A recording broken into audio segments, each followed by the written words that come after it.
আমরা আজকে শুরু করব কেমিক্যাল বন্ড এর ক্রিয়েটিভ কোশ্চেন। 1 নম্বর থেকে শুরু করা যাক।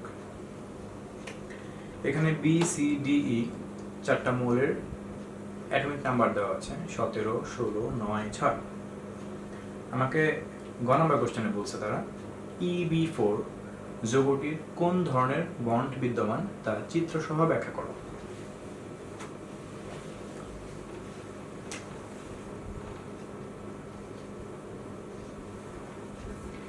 ই এলিমেন্টের পারমাণবিক সংখ্যা 6 কার্বনের ইলেকট্রন বিন্যাস করলে 2 4। আর বি এলিমেন্টের পারমাণবিক সংখ্যা 17 কার ক্লোরিনের ইলেকট্রন বিন্যাস করলে 2 8 7। আচ্ছা, এখানে বলা হয়েছে কোন ধরনের বন্ধন বিদ্যমান তা চিত্রসহ ব্যাখ্যা করো। সো কার্বন এবং ক্লোরিনের মধ্যে কোন ধরনের বন্ধন বিদ্যমান তা আমরা এখন আলোচনা করব। তোমরা জানো যে ধাতু এবং অধাতুর মধ্যে যে ধরনের বন্ধন তৈরি হয় তাকে আয়নিক বন্ধন বলা হয়। অধাতু এবং অধাতুর মধ্যে যে ধরনের বন্ধন তৈরি হয় তাকে সমযোজী বন্ধন বলা হয়। একটু চিন্তা করে দেখো, এখানে কার্বন এবং ক্লোরিন দুইজনেই কিন্তু এখানে অধাতু।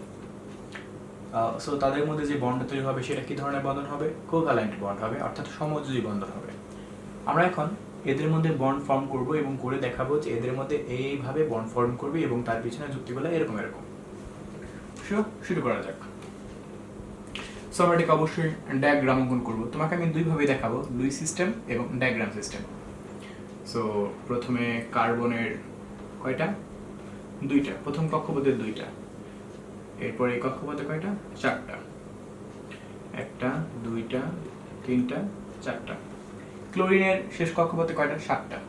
এইখানে একটা ক্লোরিন যুক্ত করব। এইটা তোমরা পেন্সিল কম্পাস দেখবা, তা তোমাদের আমি শিখাইছিলাম। এখানে একটা ক্লোরিন যুক্ত করব।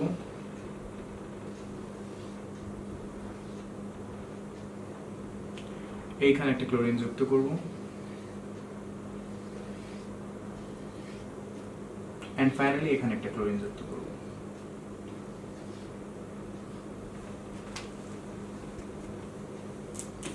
প্রত্যেকটা ক্লোরিনের প্রথম ইলেকট্রন কয়টা? 2টা, তারপর 8টা, এন্ড ফাইনালি শেষ কক্ষপথে কয়টা? 7টা। দেখো শেষ কক্ষপথে এটা 7টা বসাইলাম। তাহলে কার্বনের লাস্টে এখন কয়টা হলো? 5টা হলো। এটা তো কার্বনের আগে ছিলই। আচ্ছা, এবার ক্লোরিনের প্রত্যেকটা ক্লোরিন একইভাবে আমি তাদের ইলেকট্রন সংখ্যাটাকে কক্ষপথ অনুসারে বসায় দিব।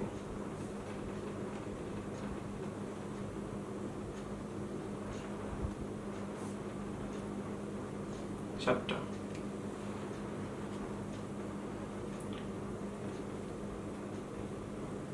এগুলো মনে হয় তোমরা খুব সহজেই পারবা, কারণ এগুলো তোমাদের অনেক করানো হয়েছিল। মনে হয় না এগুলো কারোদের সমস্যা থাকবে। আর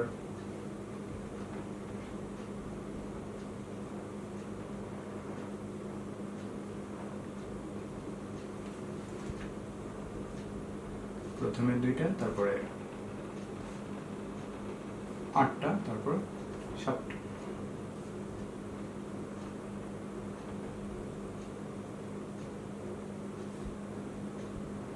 সো মনে হয় আমাদের বন্ধনটা তৈরি হয়ে গেল। একটু ভালো করে তাকায় দেখো যে কার্বনের শেষ কক্ষপথে এখন ইলেকট্রন কয়টা? 8টা। ইভেন প্রত্যেকটা ক্লোরিনের শেষ কক্ষপথে ইলেকট্রন এখন কয়টা? 8টা। সো আমরা দেখতে পাচ্ছি এখানে অষ্টক কাঠামো পূর্ণ হয়ে গেছে কার্বন এবং ক্লোরিন উভয়ের।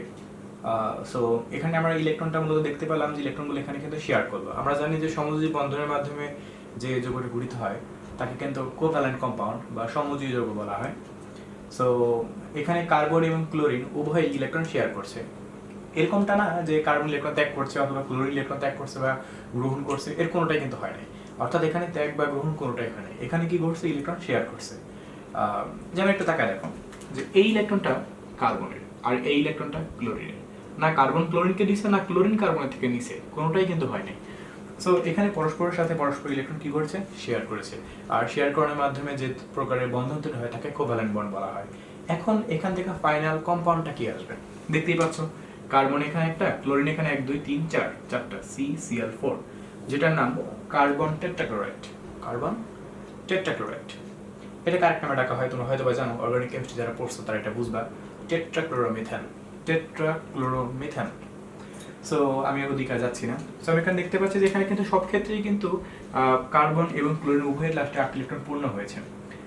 সো তাদের মধ্যে গঠিত যৌগটা কার্বন টেট্রাক্লোরাইড। তবে তুমি এটাকে লুইস সিস্টেমে করতে পারতা, যেটাকে বলা হয় ডট স্ট্রাকচার। দেখো লুইস স্ট্রাকচারটা কেমন, এটা খুব সোজা। লুইস স্ট্রাকচারের সিস্টেম হলে তুমি সবসময় শেষ কক্ষপথে ইলেকট্রনটা এখানে কাজ করবে। সো প্রথমে কার্বন লেখো, কার্বন লাস্ট ইলেকট্রন কয়টা, 4টা। এরকম করে একটা ডিসটেন্স মেইনটেইন করে 4টা ইলেকট্রন এখানে বসাবো। ক্লোরিনের শেষ কক্ষপথে ইলেকট্রন কয়টা, 7টা। 7 ইলেকট্রন বসাও, 1 2 3 4 5 6 7। এখানে ক্লোরিনের 7টা ইলেকট্রন বসাও, এখানে ক্লোরিনের 7টা ইলেকট্রন বসাও,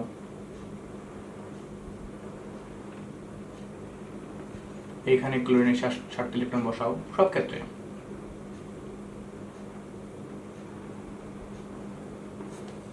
এই দেখো, এই দুটি ইলেকট্রন মিলে একটা বন্ড তৈরি করবে, এই দুটি ইলেকট্রন মিলে একটা বন্ড, এই দুটি ইলেকট্রন মিলে একটা বন্ড, এই দুটি ইলেকট্রন মিলে একটা বন্ড।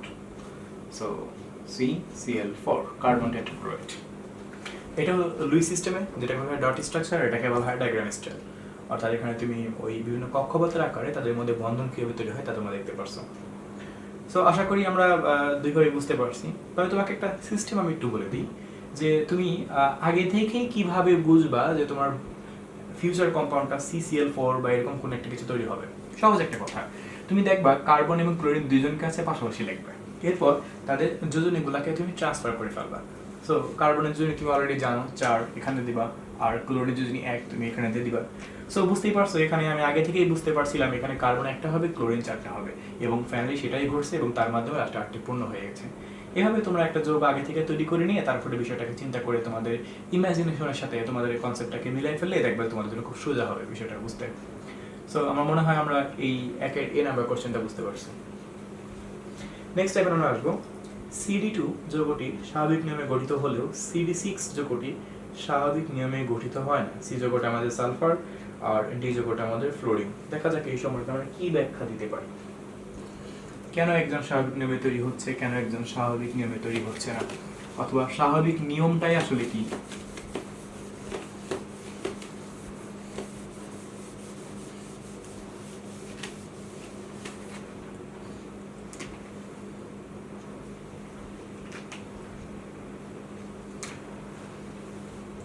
সি যৌগটা এর পারমাণবিক সংখ্যা দেওয়া আছে আমাদের এখানে 16। তোমরা সৃজনশীল শীটের মধ্যে দেখতে পাচ্ছ 16 কার। তোমরা জানো সালফার এর ইলেকট্রন বিন্যাস 2 8 6। আর ডি যৌগটা কোনটা, ফ্লোরিন, যার পারমাণবিক সংখ্যা 9। ইলেকট্রনের থেকে তুমি বুঝতে পারছো 2 7। সো আমাকে যে কাজটা করতে হবে তাদের কোশ্চেন অনুসারে SF2 অ্যান্ড SF6 সম্পর্কে আমাকে ব্যাখ্যা দিতে হবে। কোশ্চেন করা হচ্ছে এই দুজনের মধ্যে একজন স্বাভাবিক নিয়মে বন্ধন তৈরি করে, আরেকজন স্বাভাবিক নিয়মে বন্ধন তৈরি করে না। এই স্বাভাবিক নিয়ম জিনিসটা আসলে কি?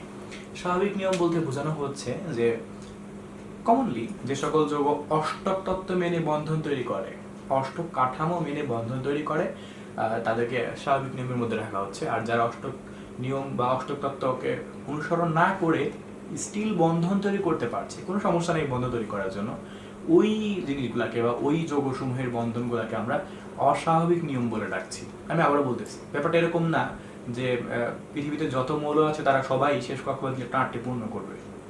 অনেকে কিন্তু 2-এর নিয়ম ফলো করেও কিন্তু তারা কিন্তু বন্ধন তৈরি করতে পারছে, অনেকেই আছে এরকম।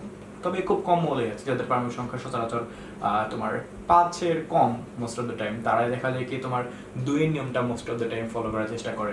এছাড়া বেশিরভাগ ক্ষেত্রেই দেখা যায় যে প্রত্যেকটা মৌলের লাস্ট কক্ষপথে 8টি ইলেকট্রন পূর্ণ করতে চায়। তবে অনেক মৌল আছে, অনেক মৌল আছে তোমার কল্পনার বাইরে, অনেক মৌলই আছে যাদের 8টি ইলেকট্রন পূর্ণ হয় না, বাট তারা ঠিকই বন্ধন তৈরি করতে পারে। বন্ধন তৈরি করে তাদের কোনো সমস্যাই হয় না। ওই মৌলগুলোকে আসলে আমরা অস্বাভাবিক নিয়ম বলতেছি, আর যেটা অষ্টক কাঠামো মেনে করছে সেটাকে আমরা স্বাভাবিক নিয়ম বলে ডাকছি। সো আস্তে আস্তে তোমরা রসায়ন জগতে ঢুকলে অনেক কিছু জানতে পারবা যে অষ্টক তত্ত্ব না মেনেও কিভাবে বন্ধন তৈরি করা সম্ভব। সো আমি আর ওদিকে যাচ্ছি না, আমি এখানে ব্যাখ্যাটা দিব যে SF2 এবং SF6 এর মধ্যে আসলে কার সমস্যাটা কোথায়। সো আমরা বন্ড ফার্স্ট ফর্ম করব। আমরা এটাকে লুইস সিস্টেমে করি, তাহলে আমাদের জন্য বুঝতে খুব সুবিধা হবে এবং আমাদের চিত্রটার জন্য স্পেস কম লাগবে।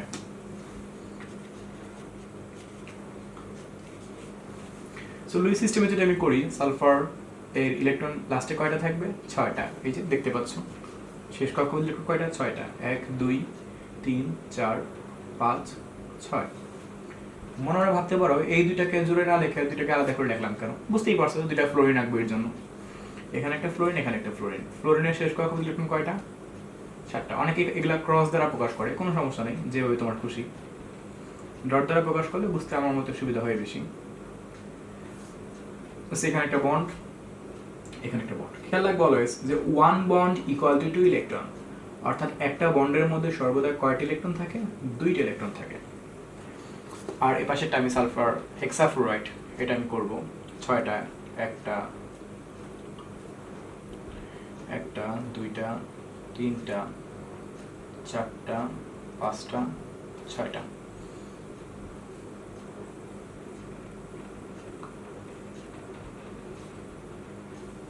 এখানে 6টা ফ্লোরিন এসে যুক্ত হবে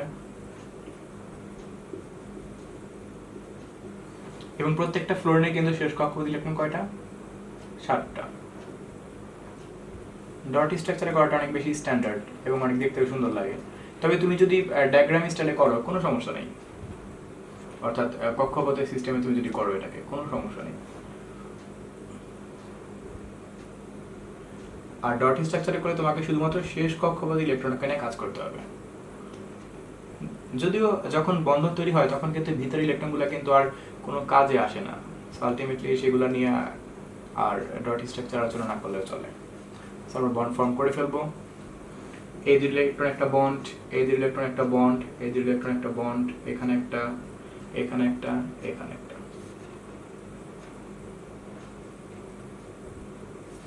আচ্ছা, সো এখন তোমরা দেখতে পাচ্ছ এই দুইটা চিত্রের মধ্যে এখানে সালফার এর শেষ কক্ষপথ ইলেকট্রন কয়টা আর এখানে কয়টা তা আমরা একটু আলোচনা করব।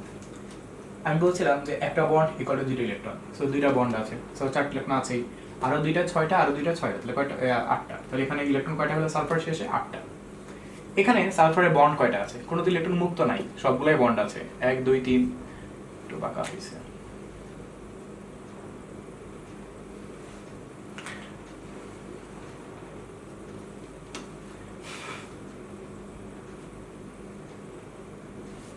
আচ্ছা, এখানে বন্ড কয়টা আছে দেখো? 1 2 3 4 5 6, 6টা বন্ড আছে। একটা বন্ডে যদি 2 ইলেকট্রন থাকে, 6টা বন্ডে কয়টা ইলেকট্রন? 12টা ইলেকট্রন।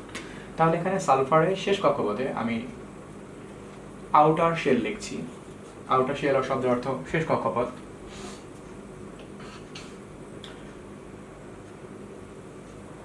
কয়টা? 6টা বন্ড, তার মানে 12 ইলেকট্রন এখানে আছে। আর এখানে যদি আমি আউটার শেলে কথা বলি,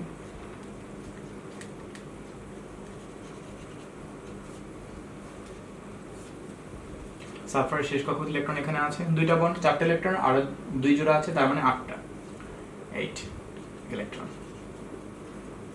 ভালো করে তাকা দেখো, যদি আমি ফ্লোরিনের বিষয়টাকে পর্যালোচনা করি, ফ্লোরিনের এখানেও 8টা, এখানেও 8টা, সো ফ্লোরিন পারফেক্ট। ফ্লোরিনে কিন্তু 8টা ইলেকট্রনই আছে, ফ্লোরিনে কোনো সমস্যা নেই। এভরি ফ্লোরিনের, প্রত্যেকটা ফ্লোরিনের কথাই বলছি। এখানেও ঠিক তাই। এখানে যদি প্রত্যেকটা ফ্লোরিনকে দেখা যায়, প্রত্যেকটা ফ্লোরিনের শেষে 8 ইলেকট্রন থাকবেই, কারণ সে প্রত্যেকটা ফ্লোরিনই কিন্তু সালফারের কাছ থেকে 1 ইলেকট্রন শেয়ারের মাধ্যমে আলটিমেটলি লাস্টে 8টা হয়ে গেছে। সো ফ্লোরিনে কোনো সমস্যা নেই, 8 ইলেকট্রন।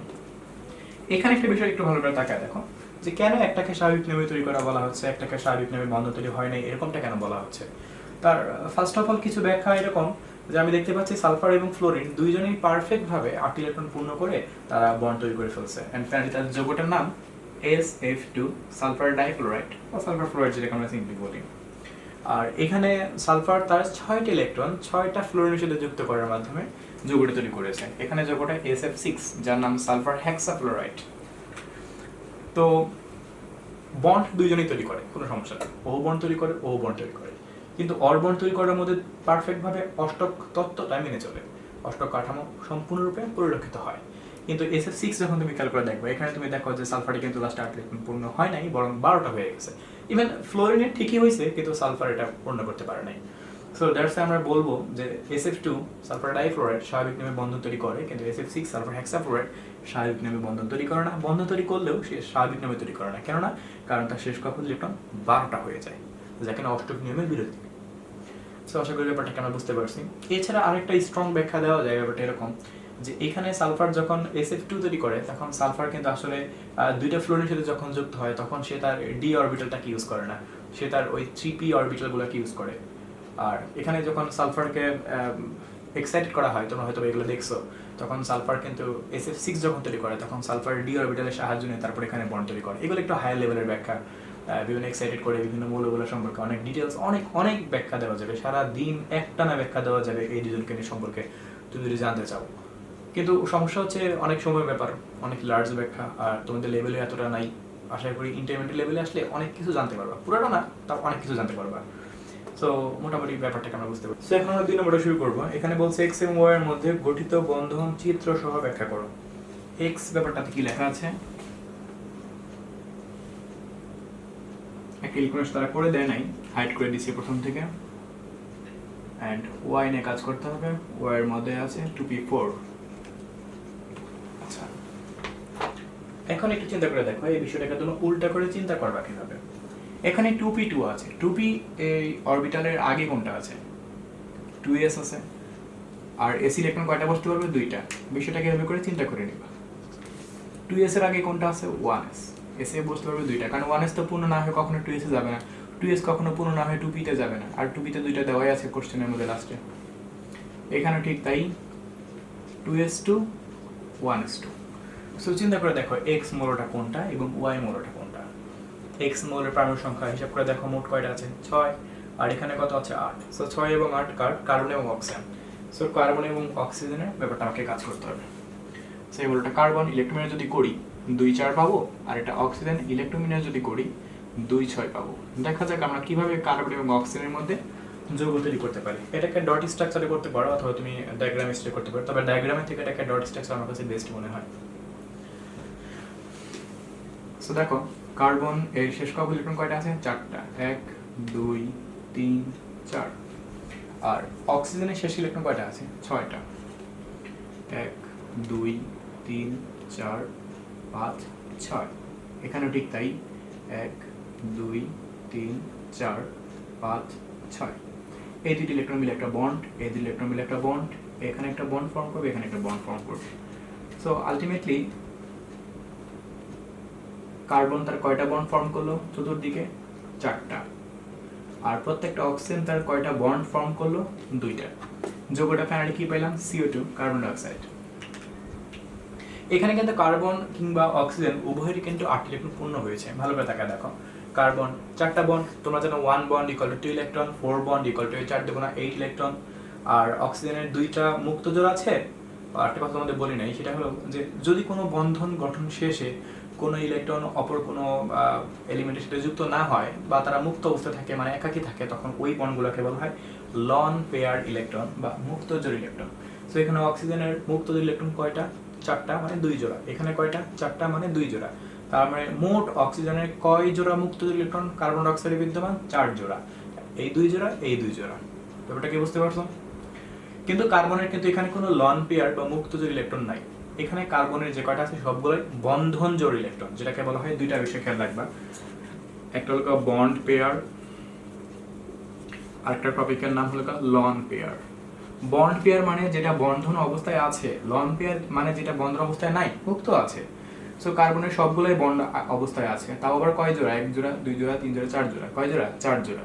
আর এই অক্সিজেনের কয় জোড়া, 2 জোড়া। এই অক্সিজেনের কয় জোড়া, 2 জোড়া। মানে মোট দুইটা অক্সিজেনের কয় জোড়া, 4 জোড়া। সো এখানে কার্বনের 4 জোড়া লন পেয়ার, বন্ড পেয়ার অক্সিজেনের সাথে। আর অক্সিজেনের যদি আমি লন পেয়ারের কথা বলি, তাহলে সেক্ষেত্রে অক্সিজেনের এখানে মোট 4 জোড়া আছে।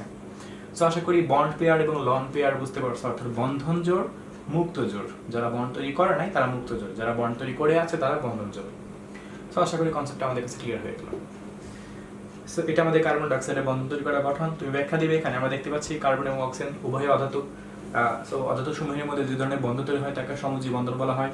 এখানে কার্বন তার 4টি ইলেকট্রন অক্সিজেনের সাথে শেয়ার করার মাধ্যমে উভয়ে অষ্টকাঠামো পূর্ণ করবে এবং তাদের মধ্যে গঠিত যৌগটি হবে CO2। এই ব্যাখ্যাগুলো একটু গুছিয়ে নিজের ভাষায় লিখে দিবে। আমি যেভাবে বললাম তোমাকে সেভাবে লিখতে হবে, ব্যাপারটা এরকমটা না। তুমি যেটা নিজে ভালো করে বুঝো তুমি ঠিক সেভাবে এটাকে লিখতে পারো। সো আশা করি আমাদের জন্য কার্বন ডাইঅক্সাইডের বন্ড ফর্ম করা কমপ্লিট হয়ে গেল। এখানে এরপর বলা হয়েছে জেড যৌগটা, ঘ নম্বরের কোশ্চেন, জেড মৌলটি ওয়াই মৌলটি জেড মৌলের সাথে যৌগ গঠন করলে যৌগটি কঠিন, কিন্তু এক্স এর সাথে যৌগ তৈরি করলে তা গ্যাসীয়। কেন? যুক্তি সহ ব্যাখ্যা দাও। তার মানে এখানে গ্যাসীয় এবং কঠিনের একটা ব্যাপার আছে, একটা কাহিনী আছে, আমরা এই সম্পর্কে একটু ভালো করে জানার চেষ্টা করব। যদি এই কোশ্চেনটা তোমরা ইন্টারমিডিয়েটে অনেক ভালোভাবে জানতে পারবা, তারপর আমি তোমাদের এখন কিছু শর্টকাট কিছু ধারণা দিয়ে রাখি তোমাদের লেভেলের পরিপ্রেক্ষিতে।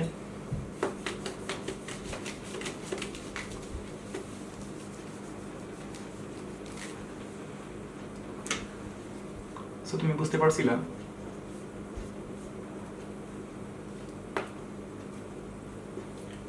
আর জেড এর কথা যদি বলি, জেড এর এখানে লেখা আছে আমাদের 3p, পিতে তারা কয়টা দিয়ে রাখছে?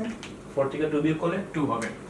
3p2 দেওয়া আছে। 3p এর আগে কোনটা আছে? 3s2। 3s এর আগে কোনটা হয়? 2p6। 2p এর আগে কোনটা হয়? 2s2। 2s এর আগে কোনটা হয়? 1s2। সো বুঝতে পারছো বিষয়টাকে আমি উল্টা করে কিভাবে করে বুঝিলাম? তাহলে এখানে ইলেকট্রন এখানে কয়টা? 2p তে কত আছে এখানে? 4 - 2, তার মানে 2 থাকবে। এখানে ইলেকট্রন হলো 10টা আর এখানে কয়টা? 4টা। তাহলে কয়টা হলো? মোট 14টা। 14 কার? সিলিকনের। সিলিকন যদি 14 ইলেকট্রনের যদি করো 2 8 4 পাওয়া যাবে। আচ্ছা, এখন কথা হচ্ছে যে আমরা দেখতে পাচ্ছি এখানে সিলিকন জেড নাম্বার মৌল, অক্সিজেন ওয়াই আর কার্বন হলো এক্স। ওয়াই মৌলটি যখন জেড মৌলের সাথে যৌগ তৈরি করে, ওয়াই যখন জেডের সাথে যুক্ত হবে, ওয়াইটাকে অক্সিজেন, জেডটাকে সিলিকন। সিলিকন যখন অক্সিজেনের সাথে যুক্ত হবে তখন সেখান থেকে উৎপন্ন করবে সিলিকন ডাইঅক্সাইড। এটা হলো ওয়াই এবং জেড এর মাধ্যমে গঠিত যৌগ। ওয়াই প্লাস জেড আমি এখানে লিখলাম, এর মাধ্যমে গঠিত যৌগটা আমাদের সিলিকন ডাইঅক্সাইড। ওকে, আচ্ছা, এরপরে যেটা বলা হচ্ছে সেটা হলো যখন এক্স এর সাথে যুক্ত হবে, তার মানে যদি আমি এক্স এবং ওয়াই এর কথা বলি, যে একটু আগে আমরা জানতেই পারছি কার্বন ডাইঅক্সাইড এক্স এবং ওয়াই এর মাধ্যমে এটা তৈরি হচ্ছে, এক্স প্লাস ওয়াই এর মাধ্যমে। একই ব্যাপারটা কিন্তু তাকায় দেখো, কার্বন ডাইঅক্সাইড এবং সিলিকন ডাইঅক্সাইড, এই দুইটা কোশ্চেন আমি এখানে ওদের এই লাইনটা থেকে বুঝে ফেললাম। কি বলছিল এখানে? যে ওয়াই সাথে যখন জেড মৌল যুক্ত হয়, ওয়াই সাথে যখন জেড মৌল যুক্ত হয় তখন সেখান থেকে সিলিকন ডাইঅক্সাইড পাওয়া যাবে, কারণ সিলিকন এবং অক্সিজেনের যুক্ত যখন হয় তখন সেটা এখান থেকে উৎপন্ন করে সিলিকন ডাইঅক্সাইড। ওই আমি যদি ট্রান্সফার করার পর এখানে কাটাকাটি করার পর আমি সিলিকন ডাইঅক্সাইড পাচ্ছি, কার্বন ডাইঅক্সাইড যেরকম ভাবে পাওয়া যায়। আমি একটু তোমাদের মনে করে দিই বিষয়টাকে, কার্বন ডাইঅক্সাইড, সিলিকন ডাইঅক্সাইড, এটা হয় কিভাবে? একদম সিম্পল ব্যাপারটাকে বোঝাচ্ছি। কার্বনের যোজনী 4, অক্সিজেন যোজনী 2, যদি এখানে কাটাকাটি করো থাকবে কত? CO2। সিমিলারলি সিলিকন, তাই সিলিকন যোজনী 4, অক্সিজেন যোজনী 2, যদি কাটাকাটি করো তাহলে এখানে কত থাকবে? 2, সিলিকন ডাইঅক্সাইড। যদি আসলে আমাদের মূল কনসেপ্ট এটা না, কারণ এখানে কার্বনের শেষ কক্ষ ইলেকট্রন কয়টা? 4টা। আর সিলিকনের দিকে তাকায় দেখো, সিলিকনের কিন্তু শেষ কক্ষ ইলেকট্রন কয়টা? 4টা। প্রবলেম আসলে তাদের মধ্যে এই জায়গাটাতেই, শেষ কক্ষ ইলেকট্রন 4টা হওয়াটাই আসলে তাদের মধ্যে এখানে দোষটা ছিল। আমি এটুকু মুছে দিলাম, তুমি এটুকু লিখে, মানে বাংলা ব্যাপারটাকে লিখে তারপর এটুকু তুমি দেখাই দিবা যে ওয়াই এবং জেডের সাথে গঠিত যৌগটি সিলিকন ডাইঅক্সাইড, এক্স এবং ওয়াই সাথে গঠিত যৌগটি ক থেকে পাই বা গ থেকে পাই কার্বন ডাইঅক্সাইড। সো আমরা এখন কাজ করব সিলিকন ডাইঅক্সাইড এবং কার্বন ডাইঅক্সাইডের মধ্যে। বিশাল ব্যাখ্যা দেওয়া হবে, সবাই বিষয়টা ভালো করে মনোযোগ দিয়ে দেখবা। লিখছি, ফরসেস দিলাম, কারণ তাদের মধ্যে তর্ক বিতর্কটা একটু বেশি। কি কি যুক্তি আমরা দাঁড় করাইতে পারি? কোশ্চেন করা হয়েছে এই যৌগটা একটা সলিড, মানে এই যৌগটা একটা কঠিন, বাট সরি অপোজিট লিখে ফেলছি, কার্বন ডাইঅক্সাইড একটা গ্যাস, whereas সিলিকন ডাইঅক্সাইড একটা সলিড। কিন্তু কেন? কোশ্চেনটা বুঝতে পারছেন? আমি আবার কোশ্চেনটা বলছি উদ্দীপক অনুসারে, এবং ঘ নম্বর কোশ্চেনটাকে ভালো করে যদি পড়া যায় বুঝতে পারছি এখানে যে একটি যৌগ কঠিন, একটি যৌগ গ্যাস। কিন্তু কেন সেটা যুক্তি দিতে হবে, আমাদেরকে এখানে কিছু প্রমাণ দিতে হবে, কিছু এভিডেন্স দাঁড় করাইতে হবে যে কার্বন ডাইঅক্সাইডের পিছনে এই যুক্তিগুলো আছে যার কারণে এটাকে আমরা গ্যাস বলতেছি, সিলিকন ডাইঅক্সাইডের পিছনে এই যুক্তিগুলো আছে যার কারণে এটাকে আমরা সলিড বলতেছি। এখন দেখা যাক সেই যুক্তিগুলো কি কি। আমি একদম কিছু তর্ক বিতর্কমূলক কিছু কোশ্চেনের ব্যাখ্যা দিব তোমাদেরকে, এখন ভালো করে মনোযোগ দিয়ে বোঝার চেষ্টা করবা। যদি আমি সিলিকন ডাইঅক্সাইড এবং কার্বন ডাইঅক্সাইড একদম প্রথমে আসি, একদম প্রথম যে ব্যাখ্যাটা সবার নজরে আসে সেটা হলো কার্বন এবং সিলিকনের মধ্যে কার্বন ডাইঅক্সাইডের আণবিক ভর কত। চিন্তা করে দেখো, অ্যাটমিক ওয়েট কত এখানে, অলমোস্ট 44 পাওয়া যাবে, 44 গ্রাম, কারেক্ট। আর যদি আমি এইটার অ্যাটমিক ওয়েটের কথা বলি, সিলিকন ডাইঅক্সাইডটা একটু বের করে দেখি কত আসে। সিলিকনের তো ভর 28 প্লাস অক্সিজেন 16 গুণ 2, 60 বেটার অলমোস্ট। ভালোভাবে বিষয়টাকে চিন্তা করে দেখবা। 2 নম্বর কিছু যুক্তি আমরা দাঁড় করাতে পারি।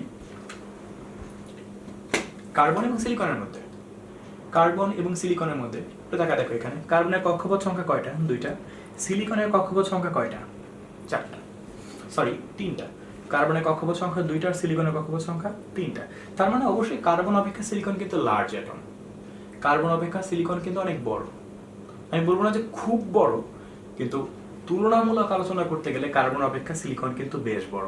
কেননা কার্বনের কিন্তু একটা পারফেক্ট 8 অর্থাৎ অষ্টকপূর্ণ এরকম কোনো অরবিট নাই, যেখানে সিলিকনের কিন্তু আছে। সিলিকনের দেখা একদম পারফেক্ট ভাবে অষ্টকপূর্ণ অর্থাৎ 8 রয়েছে, এরকম একটা কক্ষপথ রয়েছে যা কিনা কার্বনের নাই। সো ওই দিক থেকে যদি আমরা আলোচনা করি, আমরা জানি কিন্তু যে নিউক্লিয়াস থেকে কক্ষপথ সংখ্যা যত বাড়বে ওই অ্যাটমটা কিন্তু লার্জ তত বেশি হতে থাকবে। সো কার্বনের অ্যাটমিক রেডিয়াস এবং সিলিকনের অ্যাটমিক রেডিয়াসের মধ্যে যদি আলোচনা করা যায়, তাহলে অবশ্যই সিলিকনের অ্যাটমিক রেডিয়াসটা কিন্তু কার্বন অপেক্ষা অনেক বেশি হবে, কারণ সিলিকনের কক্ষপথ সংখ্যা 3টা। আমি আর পর্যায় সারণী অত গভীরে যাচ্ছি না। সো সিম্পল একটা বিষয় তোমরা দেখেই বুঝতে পারছো যে কার্বন অপেক্ষা কিন্তু সিলিকনটা কিন্তু অনেক লার্জ বেশি। দ্যাটস ওয়াই কার্বনের বৈশিষ্ট্য সিলিকন অপেক্ষা কিছুটা ভিন্ন হওয়া উচিত। আমি আগেই বলছি না যেটা ভিন্ন বা এটা সলিড বা গ্যাস, এই কারণে ওই কারণে, কিন্তু এটা যদি স্বাভাবিকভাবে দেখা যায় বিষয়টাকে, কিন্তু আমরা এরকমই বুঝতে পারি যে কার্বন অপেক্ষা কিন্তু সিলিকনের বৈশিষ্ট্যটা কিছুটা হলেও ভিন্ন হওয়া উচিত। তবে এখানে কেউ পাল্টা তর্ক করতে পারে, বিষয়টা কিরকম ভাই আপনি কিভাবে বলছেন যে কার্বন অপেক্ষা সিলিকনের বৈশিষ্ট্য ভিন্ন হবে? কারণ কার্বন এবং সিলিকন দুইজনেই কিন্তু পর্যায় সারণীর 14 নম্বর গ্রুপে আছে অথবা 4A নাম্বার গ্রুপে আছে। তাহলে যেহেতু দুইটা মৌল একই গ্রুপভুক্ত, সেহেতু আপনি কিভাবে দুইটা মৌলকে তাদের বৈশিষ্ট্য ভিন্ন ভিন্ন বলছেন? এখানে একটা বিষয় হলো, এই কথা সঠিক যে পর্যায় সারণীতে একই গ্রুপে অবস্থিত মৌলসমূহের মধ্যে ধর্ম বৈশিষ্ট্য অনেক অনেক বেশি ক্লোজ, অনেক বেশি সেম, তার কারণ ওভাবেই করে একটা সারণী ক্রিয়েট করা হয়েছে। সো ওই দিক থেকে হিসাব করতে গেলে কার্বন এবং সিলিকনের বৈশিষ্ট্য একই হওয়া উচিত। ইভেন যদি নর্মালভাবে তাকায় দেখি শেষ কক্ষপথ নিয়ে, কার্বনের শেষ কক্ষপথ ইলেকট্রন 4টা, সিলিকনের শেষ কক্ষপথ ইলেকট্রন 4টা। সো ওই দিক থেকে আমরা যুক্তি দিতেই পারি বথ অফ সেম, কিন্তু আসলে দুইজন সেম না। তার কেন সেম না সেই ব্যাখ্যাগুলো আমরা এখন আস্তে আস্তে করে জানবো। আমি আবারও বলছি যে এখানে একটা উইক পয়েন্ট আছে কার্বন এবং সিলিকনের মধ্যে, সেটা হলো যে কার্বনের পারফেক্ট কোনো 8 কক্ষপথ নেই, যেখানে সিলিকনের কিন্তু বিদ্যমান। অনেক বেশি স্ট্রং একটা ব্যাখ্যা এটা, যে অষ্টক কাঠামো হওয়ার কারণে দেখা যাচ্ছে কি সিলিকন অ্যাটমটা কিন্তু অনেক লার্জ হয়ে যাচ্ছে, অপরদিকে কার্বনটা কিন্তু অনেক স্মল হয়ে যাচ্ছে। ওই দিক থেকে হিসাব করতে গেলে কিন্তু কার্বনটা কিন্তু মোর অ্যাক্টিভ, সিলিকন অপেক্ষা অনেক বেশি অ্যাক্টিভ। সো আমরা এখান থেকে বুঝতেই পারছি 2 নম্বর পয়েন্ট আমরা যুক্তি দিতে পারবো যে কার্বন এর অষ্টকপূর্ণ অরবিটাল নেই, অরবিট নেই, কিন্তু সিলিকন এটা আছে। ওকে, 3 নম্বর আলোচনাটা দেখা যায় কি করা যায়। যদি আমি তাদের দুইজনের বন্ড সিস্টেম সম্পর্কে আলোচনা করতে যাই, সেখানে একটা বিষয় আমরা খুব ভালোভাবে ক্লিয়ার হতে পারবো। সেটা কিরকম একটু মনোযোগ দিয়ে দেখি। কার্বনের বন্ড তো এরকম তোমরা জানোই, যখন বন্ড ফর্ম করে তখন অক্সিজেন এখানে ইলেকট্রন লন পেয়ার থেকে যায়। এই বন্ডটা কিন্তু রৈখিক বরাবর, একদম কি বলে এটাকে 180 degree angle, almost 180 degree angle এরকম সরলরেখা বরাবর বন্ডটাকে যেখানে ফর্ম আছে কার্বন ডাইঅক্সাইডের কথা যদি বলি। কিন্তু সিলিকন ডাইঅক্সাইডের বন্ডটা কিন্তু এরকমটা না। অনেকেই মনে করতে পারো কেন এরকমটা না, সিলিকন ডাইঅক্সাইডের বন্ড তো আসলে এরকম হতেই পারে, কিন্তু অ্যাবসলিউটলি সিলিকন ডাইঅক্সাইডের বন্ড ফর্মেশনটা এইভাবে হয় না। তাহলে কিভাবে হয়? আমি একটা বন্ড সিস্টেম তোমাকে এর আগেও দেখাচ্ছিলাম, এখন আমি বিষয়টা আরেকবার একটু দেখাই দিচ্ছি। এখানে জায়গা হবে না, আমি এখান থেকে জায়গাটাকে নিয়ে নিচ্ছি। Silicon bond oxygen, bond oxygen, bond oxygen, bond silicon, bond silicon,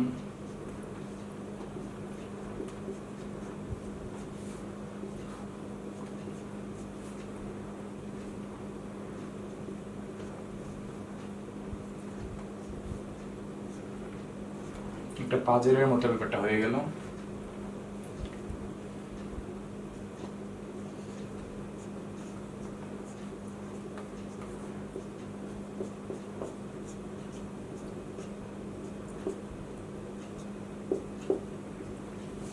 মোটামুটি অনেকটা দেখতে এরকম। এইটা কি দেখাইলেন চারপাশ থেকে? সিলিকন, সিলিকন অক্সিজেন, সিলিকন, তারপর silicon oxygen, silicon oxygen, silicon, সারা জীবন এরকম কন্টিনিউ থাকবে। এটা আসলে লিখে শেষ দিতে পারবো না। আচ্ছা, এটা এখানে কথা হচ্ছে যে কার্বন ডাইঅক্সাইডের বন্ড এরকম, কিন্তু সিলিকন ডাইঅক্সাইডের বন্ড এরকম। এর পিছনে কিছু কারণ আছে। কি কারণ আছে? প্রথম কথা, কার্বন ডাইঅক্সাইড একটা মনোমারিক কম্পাউন্ড, যেটাকে বলা হয় মনোমার। কার্বন ডাইঅক্সাইডের সিস্টেমটা মনোমার। মনোমার শব্দের অর্থ তোমরা হয়তো জানো যে ক্ষুদ্র অণু বা স্মল। কিন্তু সিলিকন ডাইঅক্সাইড স্ট্রাকচারটা হলো পলিমারিক স্টাইল। পলিমার অর্থাৎ শব্দের অর্থ কি? বৃহৎ অণু। এই একটা ব্যাপার তাদেরকে আসলে তাদের ধর্মবৈশিষ্ট্যকে সম্পূর্ণরূপে পৃথক করে ফেলায়। অর্থাৎ কার্বন ডাইঅক্সাইডেরটা বন্ডটা কিন্তু দেখো মোটামুটি খুব সুন্দরভাবে একেবারে সাথে যুক্ত আছে, কিন্তু সিলিকনের বন্ড কিন্তু চারটা ফর্ম করে ফেলতেছে। প্রত্যেকটা সিলিকনের দিকে তাকায় দেখো এখানে চারটা করে মাথা আছে। স্বাভাবিক, সিলিকনের দুজনই চার, কার্বনের দুজনই চার, একথা সত্য। সেই হিসাবে কার্বনের লাস্ট ইলেকট্রন কয়টা? চারটা। তাহলে এখানে কি সিলিকনের লাস্ট ইলেকট্রন চারটা থাকবে না? এই দেখো সিলিকনের কয়টা? চারটা। এই দেখো সিলিকনের কয়টা? চারটা। এই দেখো সিলিকনের কয়টা? চারটা। আমি এগুলো জাস্ট আন্দাজে খেলে দেখাই দিচ্ছি তোমাদেরকে। সো কিন্তু যদি মূল বিষয়টাকে তুমি একটু দেখার চেষ্টা করো তাহলে বুঝতে পারবে যে প্রত্যেকটা সিলিকনের কিন্তু চারটা করে ইলেকট্রন যুক্ত হচ্ছে, কারণ সিলিকন যেটাকে বলা হয় চতুর্যোজী মৌল। কার্বন চতুর্যোজী মৌল, কিন্তু কার্বন ডাইঅক্সাইডের বন্ডটা যেরকম সিলিকন ডাইঅক্সাইডের বন্ড সেরকম না। কার্বন ছোট মৌল হওয়ার কারণে তার সে অত্যধিক পরিমাণে অ্যাক্টিভ বেশি, সক্রিয় বেশি, এবং অক্সিজেনের সাথে অক্সিজেন অত্যাধিক পরিমাণে তড়িৎ ঋণাত্মক মৌল এবং এর সাথে খুব সহজে যুক্ত হতে পারছে। কিন্তু সিলিকন ডাইঅক্সাইডের ব্যাপারটা আসলে সেরকমটা না। এটার স্ট্রাকচার পলিমারিক স্ট্রাকচার। তোমরা হয়তো বালির কথা শুনছো, বালি, সিলিকন ডাইঅক্সাইড কিন্তু বালি তৈরি। ইভেন কাঁচের কথা শুনছো, কাঁচে কিন্তু সিলিকন ডাইঅক্সাইড থাকে। হোয়াইট ইজ কার্বন ডাইঅক্সাইড কিন্তু একটা গ্যাস। বুঝতে পারছো কথা কি বলছি?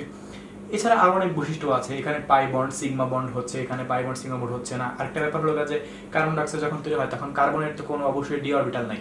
কার্বনকে তুমি এক্সাইটেড করো বা যাই করো না কেন, তুমি এখান থেকে কোনো রকম কোনো ডি অরবিটাল পাবা না।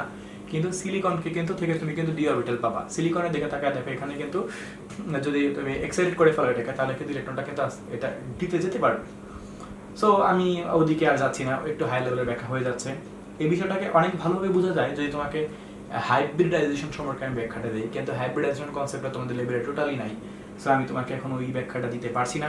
সো কিছু যুক্তি তোমাকে এখন দিতে পারছি যে কার্বন এবং সিলিকন উভয় পজিশনে একই গ্রুপভুক্ত হওয়া সত্ত্বেও তাদের বৈশিষ্ট্য অনেক ডিফারেন্ট পাওয়া যায়, কারণ অর বন্ড সিস্টেমটা এবং অর বন্ড সিস্টেম একরকম না। ও যেরকম পরিমাণ ছোট সিস্টেমে বন্ড তৈরি করে, কিন্তু ও আবার সেটা তৈরি করে না।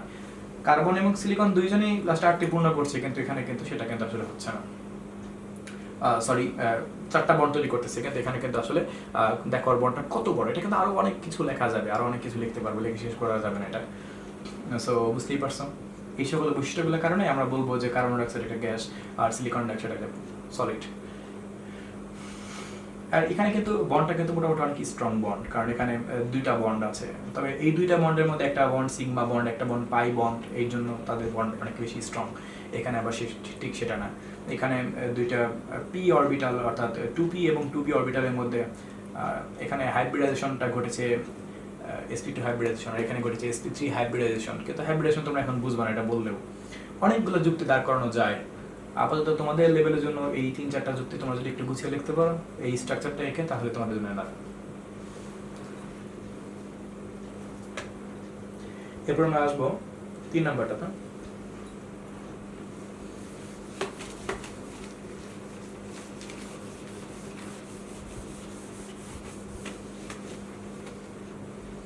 এখানে বলা হচ্ছে P2 অণুর গঠন প্রক্রিয়া চিত্রসহ ব্যাখ্যা করো। P2 অণু, P হলো দেওয়া আছে সেকেন্ড পিরিয়ড 16th গ্রুপ। 2 নম্বর পর্যায়ে 16 নম্বর গ্রুপের মৌলকে 2 নম্বর পর্যায়ে 16 নম্বর গ্রুপের মৌলকে P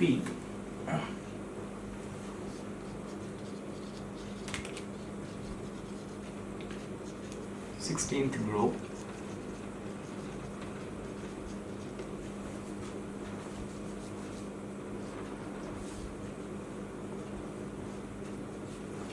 চিন্তা করে দেখো 2 নম্বর পর্যায়ে আমরা এখানে কক্ষপথ করে 2টা 2 8, ঠিক আছে তো।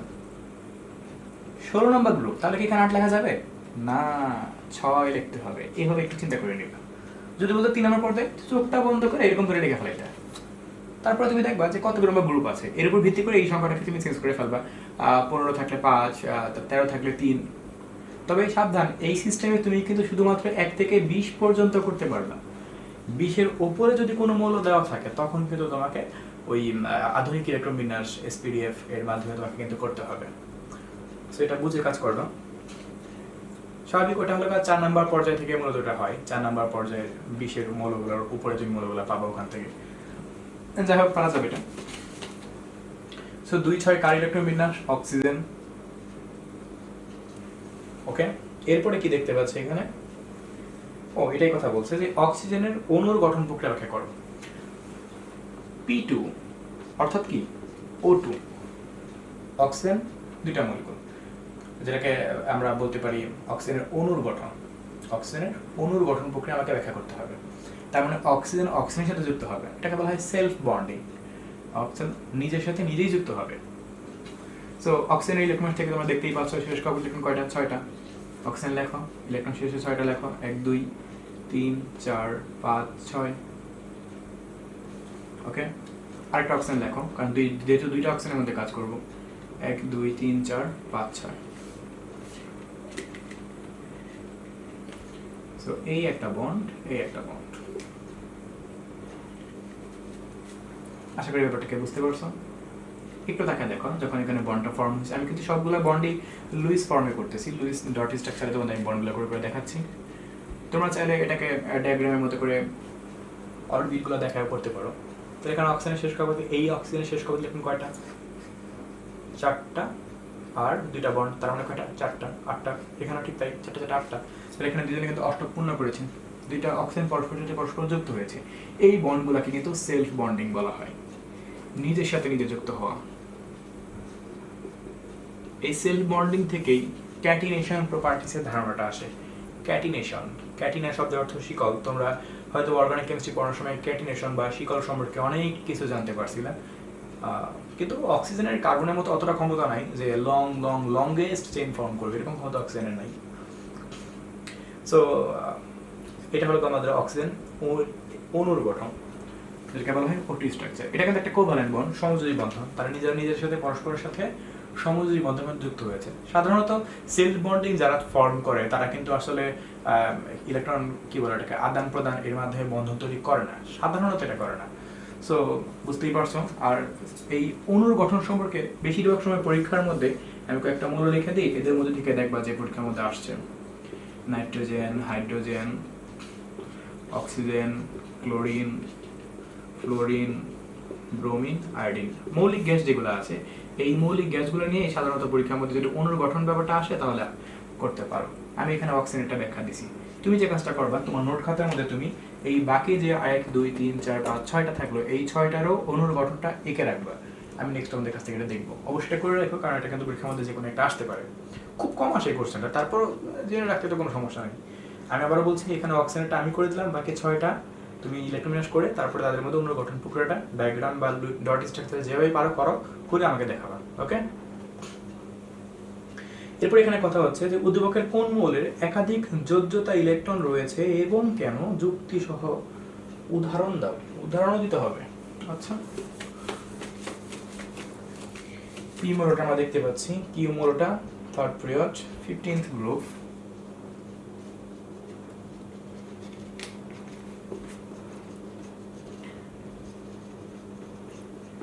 ওকে, এরপর নিশ্চয়ই আর আছে 3rd পিরিয়ড 17 গ্রুপ।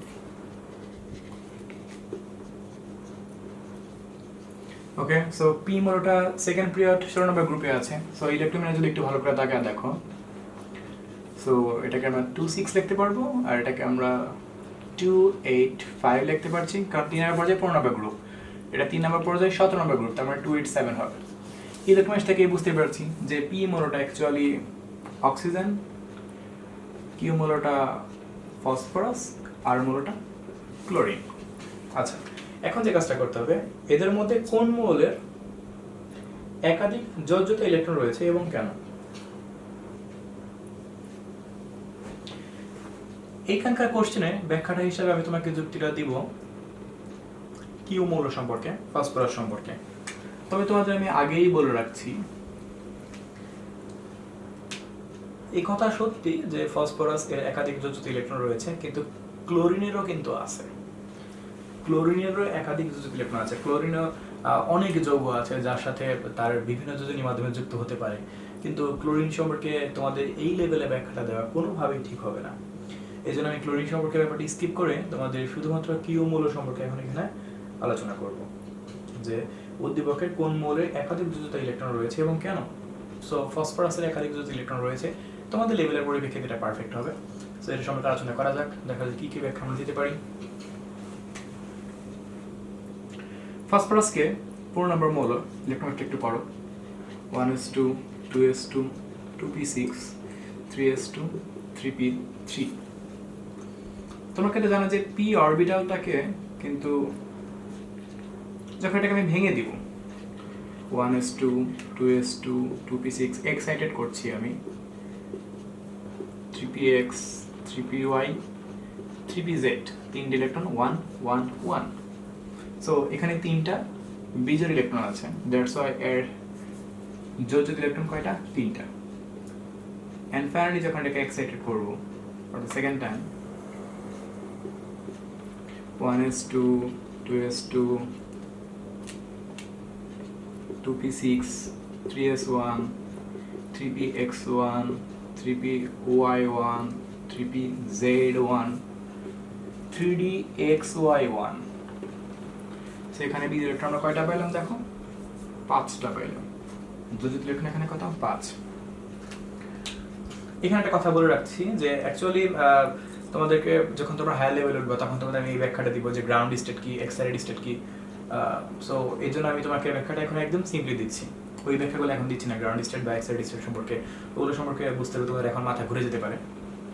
এখানে ফসফরাসের সি নিচে তাকায় দেখো, এখানে আমরা দেখতে পাচ্ছি 3p-তে 3 আর পি কিন্তু তিনটা শেপ পাওয়া যাবে, এক্স px py pz।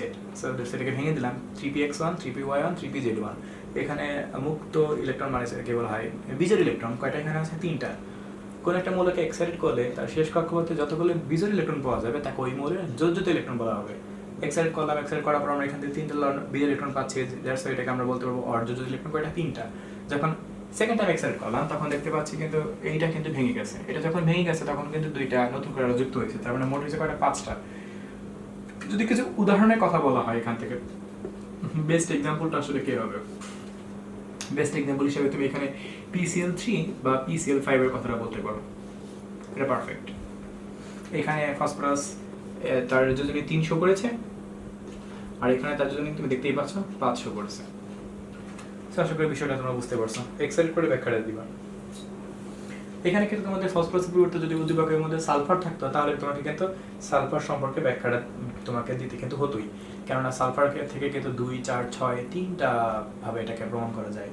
সালফারের যদি 2, সালফারের যদি ইলেকট্রন 4, সালফারের যদি ইলেকট্রন 6, তোমরা তো আমি দেখাইছিলাম যখন এক্সাইট করা শিখেছিলাম। সো আশা করি আমাদের এই কোশ্চেন আমাদের কাছে ক্লিয়ার। তবে আমি আবারও বলছি এখানে কিন্তু মানে আরকে নিয়ে ক্লোরিনকে নিয়ে ব্যাখ্যা দেওয়া যায়, কিন্তু ক্লোরিনকে নিয়ে তোমাদের লেভেলে ব্যাখ্যা দেওয়াটা ঠিক হবে না। ক্লোরিনে অনেক যৌগ আছে যা তোমার কল্পনার বাইরে। তোমার কাছে একসময় মনে হবে যে 9-10 কেমিস্ট্রি শিখলাম, তার মানে এগুলো ভুল শিখলাম, ইন্টারে গিয়ে দেখি সব সেন্স। আসলে ব্যাপারটা এরকম না যে তুমি 99 এগুলো ভুল শিখছো। সমস্যা হচ্ছে তোমার লেভেলের সমস্যা। তোমার লেভেলে যতটুকু আছে তোমাকে আমরা তার থেকে বেশি ব্যাখ্যা দিতে গেলে তোমাদের সমস্যাটা হয়ে যাবে, তোমাদের সবগুলো তখন তালগোল লেগে যাবে। এই জন্য আসলে আমরা চাইলেও প্রাণ খুলে বা মন খুলে সকল ব্যাখ্যা দিতে পারি না। অনেক কিছু ব্যাখ্যা দেওয়ার সময় আমাদের আটকে যেতে হয়, যে বেশি ব্যাখ্যা দিলে হয়তো স্টুডেন্টরা কনফিউজড হয়ে যাবে, তখন যা শিখা দরকার তার থেকে উল্টা হয়ে যাবে। এই চিন্তা ভাবনা করে আসলে আমরা গভীরে ঢুকি না। তারপরে যদি কোনো স্টুডেন্টের পার্সোনালি কোনো গভীর লেভেলের ব্যাখ্যা দরকার হয়, সে আমার সাথে অবশ্যই যোগাযোগ করবে, তাকে আমি অনেক বেশি দূর পর্যন্ত আশা করি নিয়ে যেতে পারবো। তো আমাদের এই 3 নাম্বার কোশ্চেনটা কমপ্লিট হলো। ব্যাখ্যা দিয়ে আসলে আমি বিভিন্ন সময় বিভিন্ন ভিডিওগুলো একটু তাড়াতাড়ি করি, কারণ অনেক লং টাইম ভিডিও করে তোমাদের জন্য অনেক সময় লেগে যায় একটা ভিডিও থেকে বিভিন্ন সৃজনশীলগুলোকে তোমাদের তোলার জন্য। এই জন্য অনেক সময় বাধ্য হয়ে ফাস্ট ভিডিও করার চেষ্টা করি। তারপরেও যদি অনেক বেশি ব্যাখ্যা দিয়ে ভিডিওগুলো করতে হয় তাহলে অনেক সময়ের দরকার। এত সময় দিয়ে আমারও কষ্ট হয়ে যায়, প্লাস তোমাদেরও এত সময় লং টাইম ধরে একটা ভিডিও দেখে সেখান থেকে বিষয়গুলো লেখা অনেক বেশি কষ্টকর হয়ে যায়। এর জন্য অনেক সময় ভিডিও করার সময় ব্যাখ্যাগুলোকে আমি স্কিপ করে যাচ্ছি। তারপরে তোমাদের যদি কারোর কোনো রকমের কোনো সন্দেহ থেকে থাকে অবশ্যই আমার সাথে যোগাযোগ করবা, ফোন দিতে পারো অথবা আমাকে আসতে পারো, আমি হেল্প করার চেষ্টা করবো। 4 নাম্বারটাতে আছে এম এবং এন এর মধ্যে কোনটি জেড এর সাথে বন্ড ফর্ম করবে এবং কেন। দেখা যাক এম এন জেড কে আছে।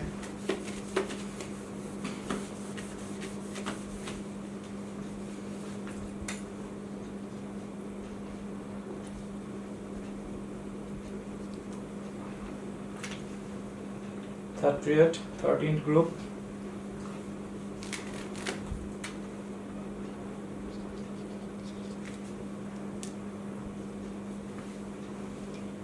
এনটা কি আছে 4th period, 17th group.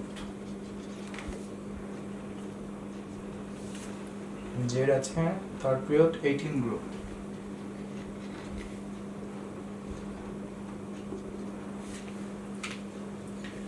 ইলেকট্রনগুলো এখানে আলটিমেটলি চেঞ্জ হয়ে আসবে, চেঞ্জ হয়ে আসলে কত আসবে 2 8 3 4 নম্বর পর্যায়ে 2 8 18 7, যেহেতু 17 নম্বর গ্রুপ বলছে। আর থার্ড পিরিয়ডের কথা যদি বলি তাহলে 2 8 8। ওকে, তো আশা করি বুঝতেই পারছো 2 8 3 কার্ড অ্যালুমিনিয়ামের, 2 8 18 7 কার্ড ব্রোমিনের 35 নম্বর মৌল এটা, আর এটা কার আর্গনের 18 নম্বর মৌল। এখন কথা হচ্ছে এখান থেকে যে কাজটা করতে হবে, তারা যেটা বলছে যে এম অথবা এন এর মধ্যে কে জেড এর সাথে যুক্ত হতে পারবে, কে জেড এর সাথে বন্ধন তৈরি করবে এবং সেটা কিভাবে তৈরি করবে বা কেন তৈরি করবে ব্যাখ্যা চাইছে। এম মূলটা কোনটা অ্যালুমিনিয়াম আর এন মূলটা কোনটা ব্রোমিন। একটু ভালো করে তাকায় দেখো, অ্যালুমিনিয়ামের শেষ কক্ষপথে ইলেকট্রন কয়টা 3টা, আর ব্রোমিনের শেষ কক্ষ ইলেকট্রন কয়টা 7টা, কিন্তু আর্গন এর শেষ কক্ষপথ ইলেকট্রন কয়টা 8টা। সমস্যা এই জায়গাতে, সমস্যা আসলে এই জায়গাটাতে আর্গনের শেষ কক্ষপথ ইলেকট্রন 8টা কেন হইতে গেল হয়েছে, কারণ তার পারমাণবিক সংখ্যা 18, সেই ইলেকট্রন বিন্যাস করলে 2 8 8 পাওয়া যাবে। যদি আমরা এসপিডিএফ এর মাধ্যমে ইলেকট্রনটা করি তাহলে তো এখানে তোমরা শেষে 3s2 3p6 পাবা, পারফেক্ট অষ্টক পূর্ণ পাবা। আর একটা মজার বিষয়, জেড বা আর্গন যে মৌলটা আছে এই মৌলটা কিন্তু পর্যায় সারণীর 18 নম্বর গ্রুপে অবস্থিত, অর্থাৎ যে গ্রুপের মধ্যে নিষ্ক্রিয় গ্যাসগুলো আছে সেই গ্রুপের মধ্যে এই আর্গন অবস্থিত। তুমি হয়তো শুনছো যে প্রত্যেকটা মৌলই চায় শেষ কক্ষপথ ইলেকট্রন 8টি পূর্ণ করার জন্য, এই জন্য কেউ কেউ ইলেকট্রন ত্যাগ করে, কেউ হচ্ছে শেয়ার করে, কেউ হচ্ছে গ্রহণ করে, সামহাও যে কোনো ভাবে টার্গেট থাকে লাস্টে 8টি পূর্ণ করার জন্য। কিন্তু যে সকল মৌলের শেষ কক্ষপথ ইলেকট্রন আগে থেকেই 8 পূর্ণ আছে তাদের কি চাহিদা আছে? আমার তো মনে হয় না। অ্যাকচুয়ালি যাদের শেষ কক্ষপথ ইলেকট্রন 8টি পূর্ণ আছে সেই সকল মৌলগুলা অন্য কোনো মৌলের কাছ থেকে ইলেকট্রন গ্রহণ কিংবা ত্যাগ এর কোনো কিছুই তাদের আসলে প্রয়োজন হয় না, কারণ তাদের তো আলটিমেটলি আগে থেকে শেষে 8 ইলেকট্রন পূর্ণ আছেই। কিন্তু যাদের 8 ইলেকট্রন পূর্ণ নাই তাদের টার্গেট থাকে যেভাবেই হোক লাস্টে 8 ইলেকট্রন পূর্ণ করবে, এই জন্য তারা ত্যাগ করে বা গ্রহণ করে বা শেয়ার করে, যাই হোক সেটা করে। কিন্তু যাদের 8 ইলেকট্রন পূর্ণ আছে তাদের তো কোনো কিছুই প্রয়োজন নাই। তা এই জন্য আসলে এই আর্গনকে রাসায়নিকভাবে নিষ্ক্রিয় বলা হয়। আর্গন মৌলটি কখনোই অপর কোনো মৌলের সাথে যুক্ত হতে পারবে না। যদিও আমার এই লাইনটা 100% কারেক্ট না, ইন্টারে গেলে বুঝতে পারবা যে আর্গন অপর কোনো মৌলের সাথেও যুক্ত হওয়ার ক্ষমতা রাখে। আর শুধু আর্গন না, আরো যারা আছে তোমার আর্গন, জ্যানন যে মৌলগুলো আছে এই মৌলগুলো অপর মৌল বা যৌগের সাথেও যুক্ত হতে পারে। তাই আপনি কি বলতেছেন? আপনি বললেন এখানে যে অশেষ ইলেকট্রন 8টা ও কারোর সাথে যুক্ত হতে পারে না, আবার বলতেছেন যুক্ত হতে পারে। কেমিস্ট্রি সাবজেক্টের মধ্যে একটু সমস্যা আছে, কারণ প্রচুর তর্ক বিতর্ক সাবজেক্ট এটা। তুমি একটা ব্যাখ্যা বললা, আমি একটা ব্যাখ্যা বললাম, এমনও হতে পারে দুইজনের ব্যাখ্যাই ঠিক কিন্তু পরস্পর বিপরীত। বুঝতে পারছো? এমনও হতে পারে দুইজনের ব্যাখ্যাই ঠিক, দুইজনের যুক্তিই ঠিক, কিন্তু পরস্পর আমরা বিপরীত ধরি। সো এই জন্য আমি আপাতত তোমাকে বলতে চাচ্ছি না যে কিভাবে আর্গন যৌগ তৈরি করে। তোমরা শুনছো হয়তোবা যে এই 18 নম্বর গ্রুপের মৌলগুলোকে বলা হয় ইনার্ট গ্যাস, শব্দের অর্থ নিষ্ক্রিয় গ্যাস। তোমরা হয়তোবা এটাও একদিন না একদিন শুনছো যে 18 নম্বর গ্রুপের মৌলগুলোকে নোবেল গ্যাস বলা হয়। অনেকেই এটা জানে না যে 18 নম্বর গ্রুপের মৌলগুলোকে নোবেল গ্যাস কেন বলা হয়। সেই সম্পর্কে তোমাদের একদিন মজার একটা ক্লাস নিব যে কেন এদেরকে নোবেল গ্যাস বলা হয়। অনেক মজার একটা ইন্টারেস্টিং ঘটনা আছে এর পিছনে, নোবেল গ্যাস বলার পিছনে। অর্থাৎ এরা মহৎ গ্যাস, এদের মহৎ কোনো ক্ষমতা আছে। আশা করি জীবনে কোনো একদিন জানতে পারবো যে কি এমন মহৎ ক্ষমতা আছে। যাই হোক, আমরা এখন যেটা ব্যাখ্যা দিব তোমাদের লেভেলের পরিপ্রেক্ষিতে ব্যাখ্যাটা আমি এখন দিচ্ছি যে যেহেতু এদের শেষ কক্ষযুক্ত 8টি পূর্ণ আছে, এই জন্য এই মৌলগুলো অপর কোনো মৌলের সাথে যুক্ত হতে পারবে না। এদেরকে রাসায়নিকভাবে নিষ্ক্রিয় বলা হয়। যাদের নাই তারা চিন্তা করবে যে কিভাবে করে 8টি পূর্ণ করা যায়, কিন্তু এর কোনো সম্ভব না। এই জন্য আমরা এখানে বলবো যে আর্গন কিংবা ব্রোমিন এর মধ্যে কেউই, অ্যালুমিনিয়াম কিংবা ব্রোমিন এর মধ্যে আসলে কেউই আর্গনের সাথে বন্ধন তৈরি করবে না। কারণ অ্যালুমিনিয়ামের শেষ ইলেকট্রন 3টা, কি করবে সে? 3টা দিবে না শেয়ার করবে? কোনো কিছুই সম্ভব না। ট্রাই করে দেখো। ব্রোমিনের শেষ ইলেকট্রন 7টা, সে অত্যাধিক, এদের মধ্যে থেকে হিসাব করতে গেলে সে অত্যাধিক ইলেকট্রোনেগেটিভ, তড়িৎ ঋণাত্মক মৌল, তো তার ইলেকট্রন দরকার। আর আর্গনের তো 8টি পূর্ণ আছেই, সে কি আর ইলেকট্রন দিয়ে নিজে আর্টস এর স্ট্রাকচার হারাই ফেলবে? তা তো না। সো কোনোভাবেই আর্গন কিংবা ব্রোমিনের মধ্যে কেউই আর্গনের সাথে যুক্ত হবে না, কারণ আর্গন নিষ্ক্রিয় মৌল ও 8 নম্বর গ্রুপে আছে। এই ব্যাখ্যাগুলো গুছিয়ে লিখতে পারে, তোমাদের জন্য এই কোশ্চেনটা কমপ্লিট। তবে আমি আবার বলছি, নোবেল গ্যাস কথার পিছনে বহুত কাহিনী আছে, একদিন ব্যাখ্যাটা দিব না। এখন আমরা আসবো ঘ নাম্বারটাতে। এম এবং এন যৌগ পানিতে দ্রবণীয় এবং বিদ্যুৎ পরিবহন করে কেন, বিশ্লেষণ করা। এই কোশ্চেনটার পিছনে আমি অনেকগুলো ব্যাখ্যা দিতে যাচ্ছি। সো এই কোশ্চেনটার ব্যাখ্যাটা দিতে আমাদের কাছে একটু দেরি হতে পারে, একটু কোশ্চেন একটু বড় হবে। ভালো করে বুঝে রাখো, কাজে লাগবে। কারণ এই কোশ্চেন ভাগ করে বুঝতে পারলে অনেক কিছু শিখতে পারবো। যদিও এই কোশ্চেনটা নিয়ে একটু তর্ক বিতর্ক আছে, এই কথাটা আমি শেষে তোমাদের বলে দিব না।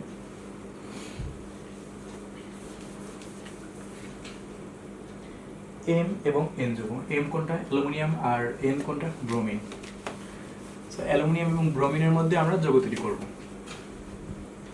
সিম্পলি যদি বিষয়টাকে দেখা যায় তাহলে আমরা দেখতে পারবো অ্যালুমিনিয়ামের শেষ ইলেকট্রন কয়টা? 3টা। সো ও একটা মেটাল, মানে ধাতু। আর অ্যালুমিনিয়াম তোমরা দেখতে পাচ্ছ সেখানে আম আছে। আর ব্রোমিন শেষ কক্ষ ইলেকট্রন কয়টা? 4টা। সো ব্রোমিন একটা অধাতু। একটা বিষয় হলো যে অ্যালুমিনিয়াম কিন্তু ধাতু আর ব্রোমিন অধাতু। তোমরা জানো যে ধাতু এবং অধাতুর মধ্যে যে ধরনের বন্ধন তৈরি হয় তাকে আয়নিক বন্ধন বলে। এই কথা সঠিক, এই কথাতে কোনো সমস্যা নাই, তবে এই কথা সবসময় টিকে না। যাই হোক, আমি এর উল্টা ব্যাখ্যা এখন দিতে চাচ্ছি না। আপাতত আমি তোমাদের লেভেলের পরিপ্রেক্ষিতে বিষয়টা আলোচনা করি, শেষে গিয়ে আমি তোমাদের টুইস্টটা দিব না। তো যদি আয়নিক বন্ধন হয়ে থাকে তাহলে অ্যালুমিনিয়াম কি করবে? ইলেকট্রন ত্যাগ করবে। আর ব্রোমিন ইলেকট্রন কি করবে? গ্রহণ করবে। আমরা এখন এটাকে ডায়াগ্রাম তৈরি করব। এটাকে মাঝখানে দিচ্ছি আমি। প্রথমে 2টা,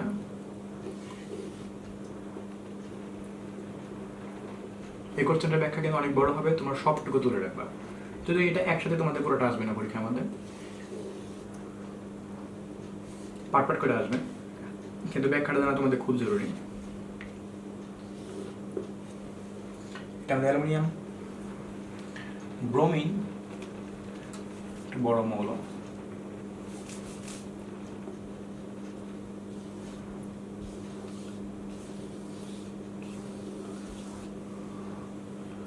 অনেক লার্জ।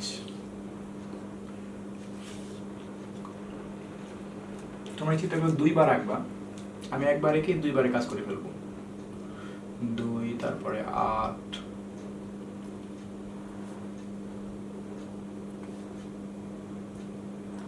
তারপরে 18, 1, 2, 3, 4, 5, 6, 7, 8, 9, 10, 11, 12, 13, 14, 15, 16, 17, 18।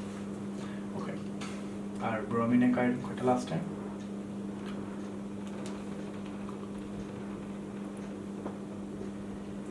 7টা। এখানেও ঠিক ওইটাই আঁকবো।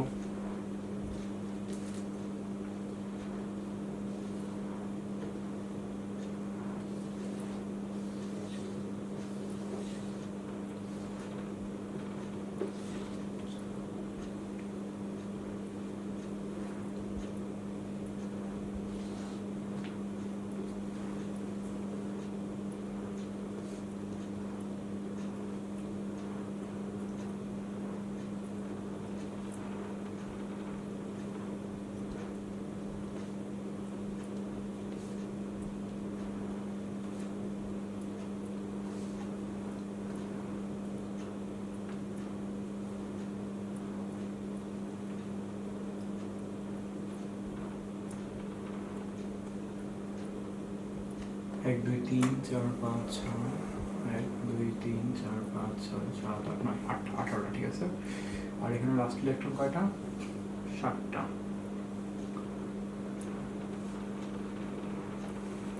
এখানে একটা ব্রোমিন রাখবো। এটাকে আমরা ডটের মাধ্যমে দেখাতে পারতাম, কিন্তু আসলে আয়নিক বন্ধন তো, এই জন্য ডটের মাধ্যমে দেখালে কেমন দেখা যাবে এটা ভেবে ডায়াগ্রাম করে দেখাচ্ছি।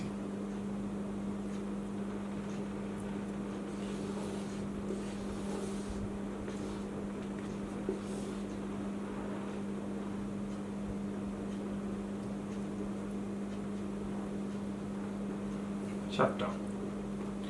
আর এখানে থাকবে 18টা। ছোট মূল্য দিলে ভালো হইতো, বেশি বড় মূল্য দেওয়া ভালো হয়েছে, আমার নিজেরই কষ্ট হইতেছে।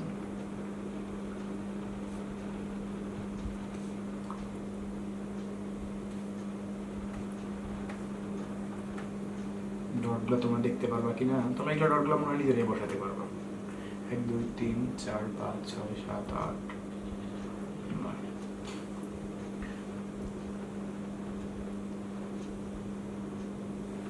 ওকে, সো মোটামুটি আমার ডায়াগ্রামগুলো তৈরি হয়ে গেল।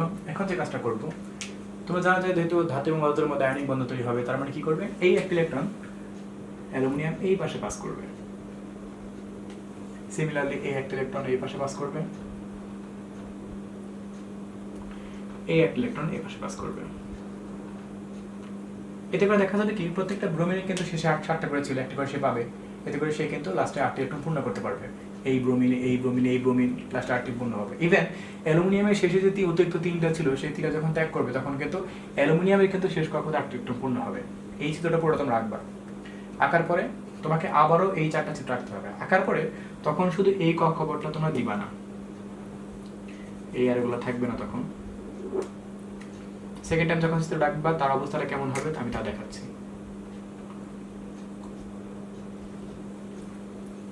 আর তখন এখানে পারফেক্ট 8 লিখে দিবা, কারণ তুমি একটা ইলেকট্রন গ্রহণ করছো অ্যালুমিনিয়ামের কাছ থেকে।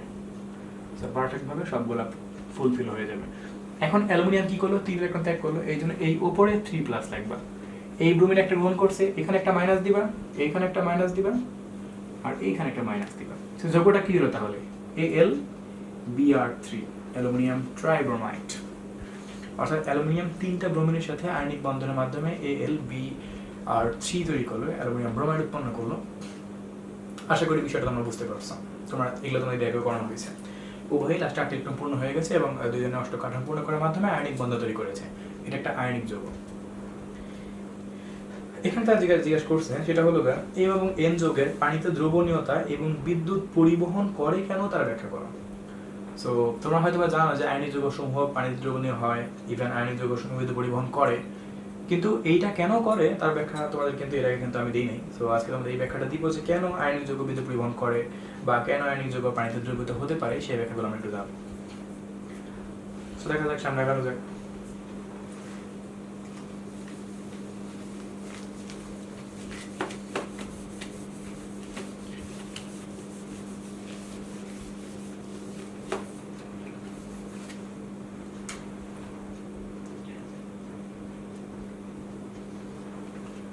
সো এখন একটা ব্যাখ্যা দিব এটা পানিতে কেন এটা দ্রবীভূত হয়।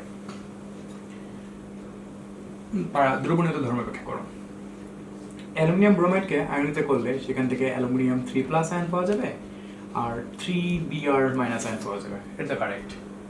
আয়নাইতে করছি, তাদেরকে আয়ন বিশ্লেষণ করছি, অর্থাৎ এটাকে অ্যাকোয়াস সলিউশনে নিলে এরকমটা তাদের আয়নগুলো এরকম করে ভেঙে যায়।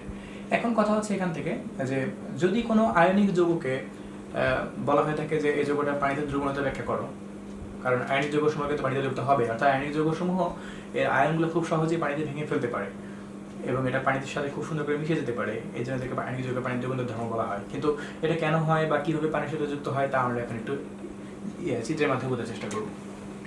সো এভাবে অ্যালুমিনিয়াম এর 3+ এখানে লিখবা, ঠিক পাশে একটু দূরে 3Br- টেবিল লিখবা। লেখার পরে এটাকে একটা গোল চিহ্ন দিয়ে দাও। ওকে, পানিতে সিস্টেমটা কি, H2O পানিকে আয়নিত করলে বা পানির যদি আমরা বন্ডটাকে আলোচনা করতে, তাহলে বন্ডটা কিরকম, এরকমটা না? যদি অ্যাবসলিউটলি পানির বন্ড এরকমটা না, পানির বন্ডটা কিন্তু অ্যাকচুয়ালি এরকম, কারণ এখানে কিন্তু লন পেয়ার ইলেকট্রন থেকে যায়, আর লন পেয়ার ইলেকট্রন পরস্পরকে বিকর্ষণ করে। এখন আবার মনে এটা প্রশ্ন আসতে পারে, এই জিনিস আবার কোত্থেকে আসলো, মুক্ত ইলেকট্রনকে পরস্পর বিকর্ষণ করে, অনেক বড় ব্যাখ্যা, এটা হায়ার লেভেলে পাবো অবশ্যই, এই টাইমে তোমরা এটা পেয়ে যাবে। যে কেন লন পেয়ার বিকর্ষণ করে, সেখানে তোমাদের আমি ক্রিস্টাল ফিল্ড থিওরি সম্পর্কে ব্যাখ্যা দিব, ভ্যালেন্সি বন্ড থিওরি সম্পর্কে ব্যাখ্যা দিব, মলিকুলার অরবিটাল থিওরি সম্পর্কে ব্যাখ্যা দিব, তখন বুঝতে পারবো যে কিভাবে করে এটার মধ্যে এই ঘটনাটা ঘটে। সো এখন কথা হচ্ছে যে পানির অরিজিনাল শেপটা এরকম, আর এখানে একটা অ্যাঙ্গেল তৈরি করে অলমোস্ট 109.5। এখন এই পানির অণুটার মধ্যে যেহেতু অ্যালুমিনিয়ামটা পজিটিভ, এই জন্য অক্সিজেনটা এই দিক বরাবর চেপে থাকে।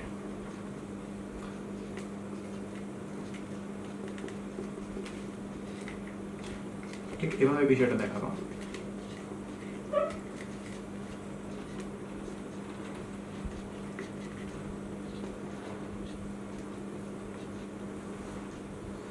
আর যেহেতু ব্রোমিনটা নেগেটিভ, এই জন্য পানির অণুর পজিটিভ অংশটা ব্রোমিনের সাথে এসে যুক্ত হয়ে থাকে।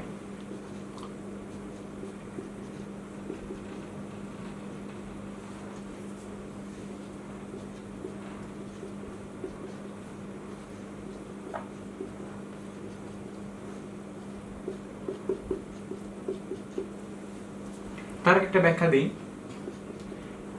এইচ বন্ড ও বন্ড এইচ, এই যৌগটার মধ্যে পোলারিটি সৃষ্টি হয়। এটা একটা পোলার যৌগ সম্পর্কে তোমাদের হয়তো ব্যাখ্যা আমি দিয়েছিলাম।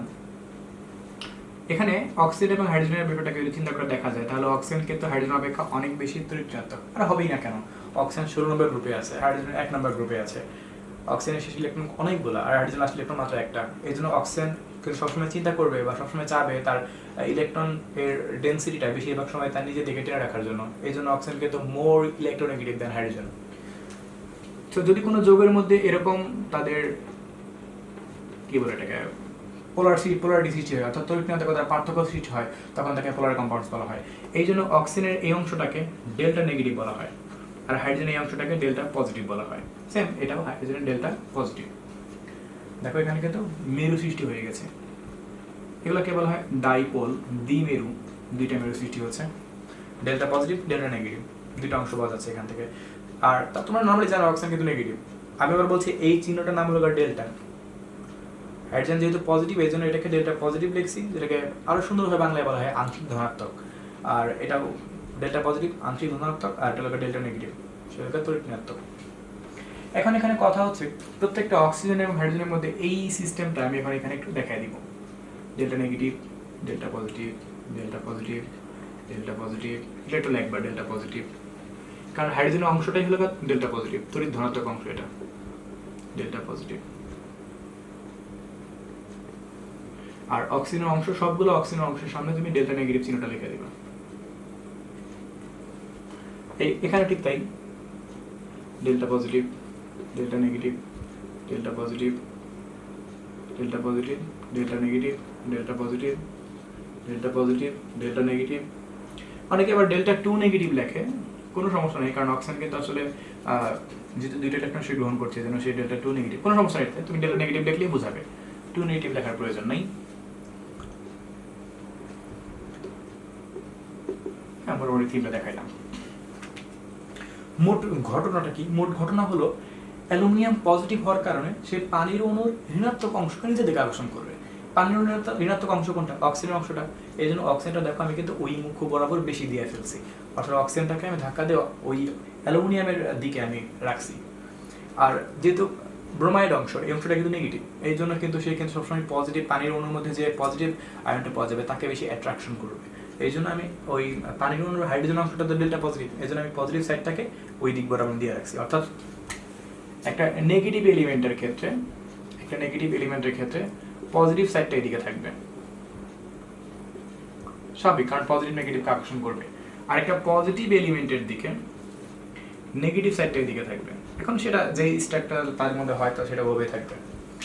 সো মূল ব্যাপারটা কি বুঝতে পারছো? আমি আবার বলছি যে একটা ক্যাটায়ন সবসময় তার অ্যানায়নকে অ্যাট্রাকশন করবে তার নিজের দিকে, আর একটা অ্যানায়ন ক্যাটায়নকে পরস্পর নিজের দিকে অ্যাট্রাকশন করবে।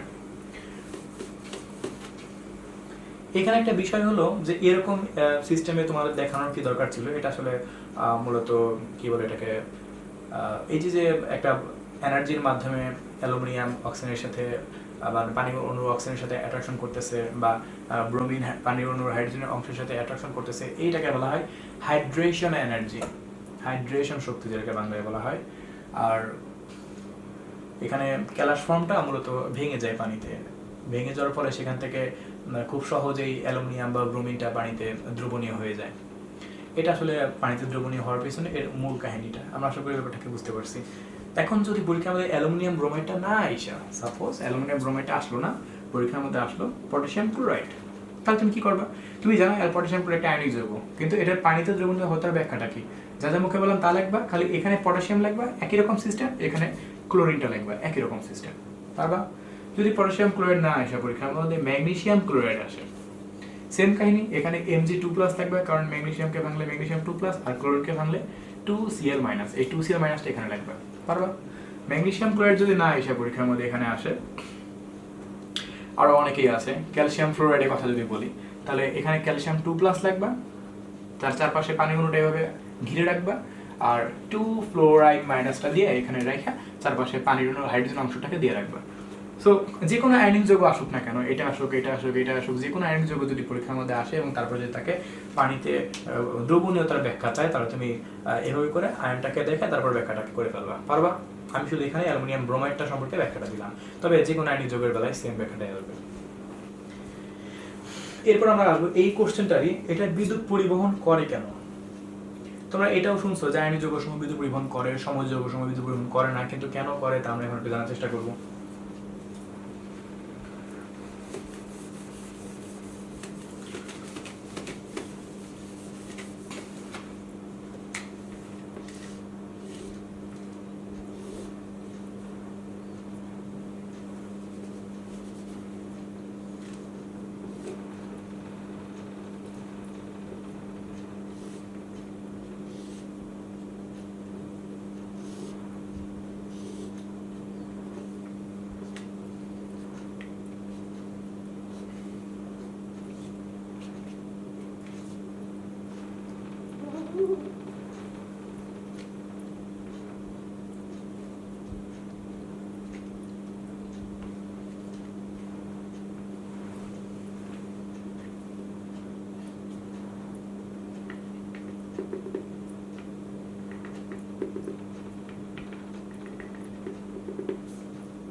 এটা আমাদের সলিউশন, এটা আমাদের তড়িৎদ্বার ইলেকট্রোড, এটা আমাদের তড়িৎদ্বার, এটা পজিটিভ তড়িৎদ্বার, এটা নেগেটিভ তড়িৎদ্বার। এই অংশটাকে আমি অ্যানোড কল্পনা করছি, আর এই অংশটাকে আমরা ক্যাথোড বিবেচনা করি। ওকে, অ্যালুমিনিয়াম এবং ব্রোমাইডের কথা যখন আসবে, তখন অ্যালুমিনিয়াম যে কাজটা করবে, অ্যালুমিনিয়াম পজিটিভ হওয়ার কারণে সে নেগেটিভ তড়িৎদ্বারের দিকে ধাবিত হবে। এই অংশটার মধ্যে অ্যালুমিনিয়াম 3+টা এসে ধাবিত হবে, অনেকগুলো অ্যালুমিনিয়াম 3+ এর আয়নগুলো এখানে এসে যুক্ত হবে, আর অনেক দেওয়া যাবে। আর যেহেতু ব্রোমিন নেগেটিভ, এই জন্য ব্রোমাইড অংশটা এই অংশটার মধ্যে এসে অ্যাট্রাকটিভ হবে। তোমরা সোডিয়াম ক্লোরাইডের তড়িৎ বিশ্লেষণ পড়ছিল না, ঠিক ওই ব্যাপারটাই। তারপর তোমরা দেখছিলে অ্যানোড রিঅ্যাকশন, ক্যাথোড রিঅ্যাকশন, মনে আছে না তোমাদের? ঠিক ওইটাই তার আসলে তড়িৎ বিশ্লেষণ করার কারণ যে কোনো আয়নিক যৌগের। সো তুমি এখান থেকে লিখতে পারো অ্যানোড রিঅ্যাকশন, যেটাকে আমরা বলি অক্সিডেশন রিঅ্যাকশন, কারণ অ্যানোডে অক্সিডেশন বিক্রিয়া ঘটে। এরপর লিখতে পারবা ক্যাথোড রিঅ্যাকশন, যেটাকে আমরা বলি reduction reaction. So bromine negative থাকা অবস্থায় তুমি এটাকে মিলাই দিতে পারবা। আর যদি অ্যালুমিনিয়ামের কথা বলা হয়, অ্যালুমিনিয়াম 3+ অ্যালুমিনিয়াম, তো এখানে ব্রোমিনটা কি করবে, ইলেকট্রন 50টা, এখানে 51টা, এটা কমায় ফেলবে, কিন্তু ব্রোমিন মৌলিক গ্যাস হওয়ার কারণে 2 দ্বারা গুণ হবে। আর অ্যালুমিনিয়াম 47টা, তাহলে এখানে 3টা যোগ করতে হবে। ফ্যান রিঅ্যাকশন করার সময় এটাকে 3 দ্বারা, এটাকে 2 দ্বারা গুণ করে তারপর 6 ইলেকট্রন কাটি করে মাধ্যমে খুব সহজে মিলাই ফেলতে পারবা। আমি আর ফাইনাল রিঅ্যাকশন করলাম না, আশা করি ব্যাপারটা বুঝতে পারছো। অর্থাৎ যে কোনো আয়নিক যৌগ তোমাদের সোডিয়াম ক্লোরাইডের তৈরি বিশেষণ, ক্যালসিয়াম ক্লোরাইডের তৈরি বিশেষণ বা বিভিন্ন যৌগের যে ইলেকট্রোলাইসিসটা শিখাইছিলাম, ঠিক কোন একটা আয়নিক যৌগের ব্যাখ্যাটা সেটাই। Even sodium chloride, calcium chloride তারা সবাই কিন্তু আয়নিক যৌগ ছিল, তাদেরকে তুমি যেভাবে ব্যাখ্যাটা করছো চিত্রকার মাধ্যমে তোমাকে ঠিক সেভাবে ব্যাখ্যাটা করতে হবে। সো আশা করি ব্যাপারটাকে তোমরা বুঝতে পারছো যে যদি কোনো যৌগের তড়িৎ বিশ্লেষণ অর্থাৎ সেই বিদ্যুৎ পরিবহন করে কেন বা করবে কিভাবে বা এরকম টাইপের কোনো কোশ্চেন যদি তোমাদের পরীক্ষার মধ্যে আসে, তাহলে তুমি এরকম চিত্র দেখে তারপরে অ্যানোডিক অ্যাসিড রিঅ্যাকশন লিখে ফুল ডিটেইলস লিখে প্রপারলি কোশ্চেনটাকে গুছিয়ে লিখতে পারবে আশা করা যায়। ওকে, সো আমাদের 4 নাম্বার কোশ্চেন কমপ্লিট। নেক্সট এবার আমরা আসবো 5 নাম্বার কোশ্চেনটার মধ্যে।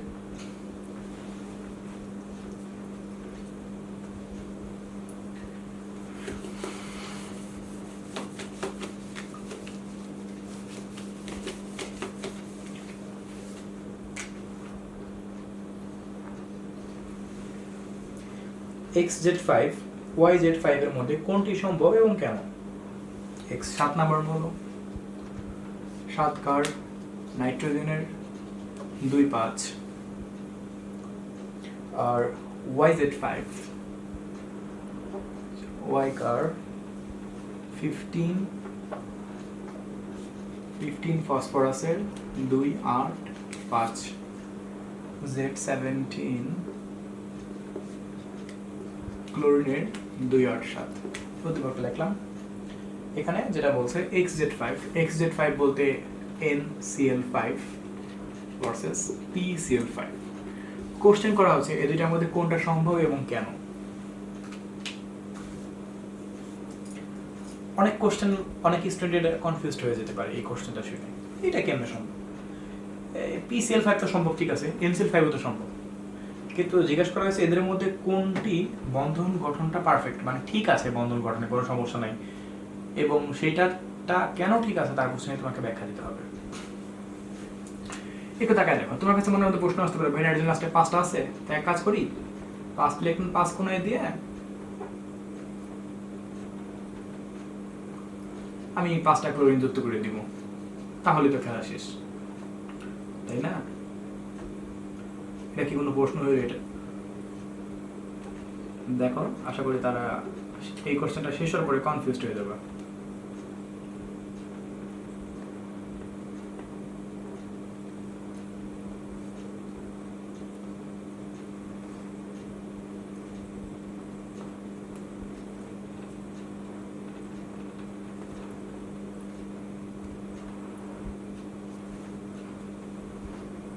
আচ্ছা, এখানে একটা বন্ড তোমাদের যেভাবে শিখালাম সেই সিস্টেম অনুসারে এভাবে ব্যাপারটা আসে, আর PCl5 এরকম হবেই।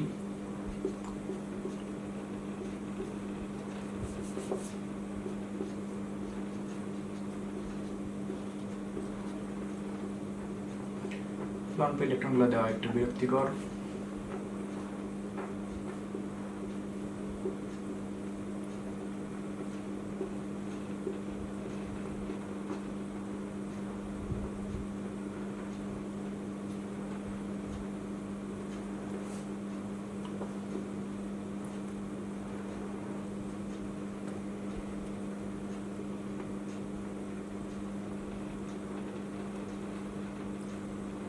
ওকে, সো NCl5 PCl5 সমস্যা কোথায়? একটু সমস্যা আছে। তুমি লাস্টে 5টা ইলেকট্রন দেখে লাস্টে 5টা দিয়ে দিলা, আর লাস্টে 5টা দেখে 5টা দিয়ে দিলা, ঠিক আছে, এখানে দুজনের মধ্যে একজন সম্ভব, কিন্তু কোশ্চেন হলো আরেকজন সম্ভব না কেন? দুইজনের মধ্যে একজন সম্ভব কিন্তু আরো একজন সম্ভব না কেন? এর পিছনে কারণটা কি? সো আমরা এখন সেই কারণটাকে একটু অ্যানালাইসিস করার চেষ্টা করব। দেখা যাক, একটু মনোযোগ তাকায় দেখো। Nitrogen, phosphorus 15, 1s2 2s2 2p6 3s2 3p3। ওকে, পারফেক্ট। নাইট্রোজেনের 7 ইলেকট্রন করছি 1s2 2s2 2p3 7, perfect. So ফসফরাসকে excited করব 1s2 2s2 2p6 3s2 3px1 3py1 3pz1, perfect. 3টা বিজ ইলেকট্রন পাচ্ছি। নাইট্রোজেনকে এক্সাইটেড করব 1s2 2s2 2px 2py 2pz ওকে ফসফরাসকে এখানে এক্সাইটেড করতে পারবো 1s2 2s2 2p6 3s1 3px1 3py1 3pz1 3dxy1 এই লাইনটার কথা খেয়াল রাখতে হবে নাইট্রোজেনকে এক্সাইটেড করি 1s2 2s2 2s1 2px1 2py1 2pz1 2dxy1 পির কত ডি আসবে এস এর পর পি তারপরে ডি তারপরে আবার বলছি আমি কিন্তু ইলেকট্রোমেশ করছি না আমি এক্সাইট করতেছি আমাদের এই লাইন থেকে একটু খেয়াল রাখতে হবে 1 2 3 4 5 এদের সাথে যুক্ত হচ্ছে কে ফসফরাস বলি বা আমি নাইট্রোজেন বলি এদের সাথে আসলে কে যুক্ত হচ্ছে ক্লোরিন যুক্ত হচ্ছে ক্লোরিনকে একটু করা যাক 17 1s2 2s2 2p6 3s2 3p5 3p5 না 3p5 কে যদি আমি ভেঙে দিই 3px2 3py2 3pz1 এই 3pz টা মূলত যে কাজটা করতেছে এর সাথে এর সাথে এর সাথে এর সাথে এর সাথে এই পাঁচটা অংশ যুক্ত হচ্ছে ব্যাপারটা কি বুঝতে পারছো একটু মনোযোগ দিয়ে দেখবা এই 3pz টা এই 3pz এর যে একটা ইলেকট্রন যেটা আমাদের বিজোড় আছে এই একটা ইলেকট্রন এখানে একটা যুক্ত হচ্ছে এখানে একটা এখানে একটা এখানে একটা এখানে একটা এর ফলে কিন্তু এই রকমটা তৈরি করতেছে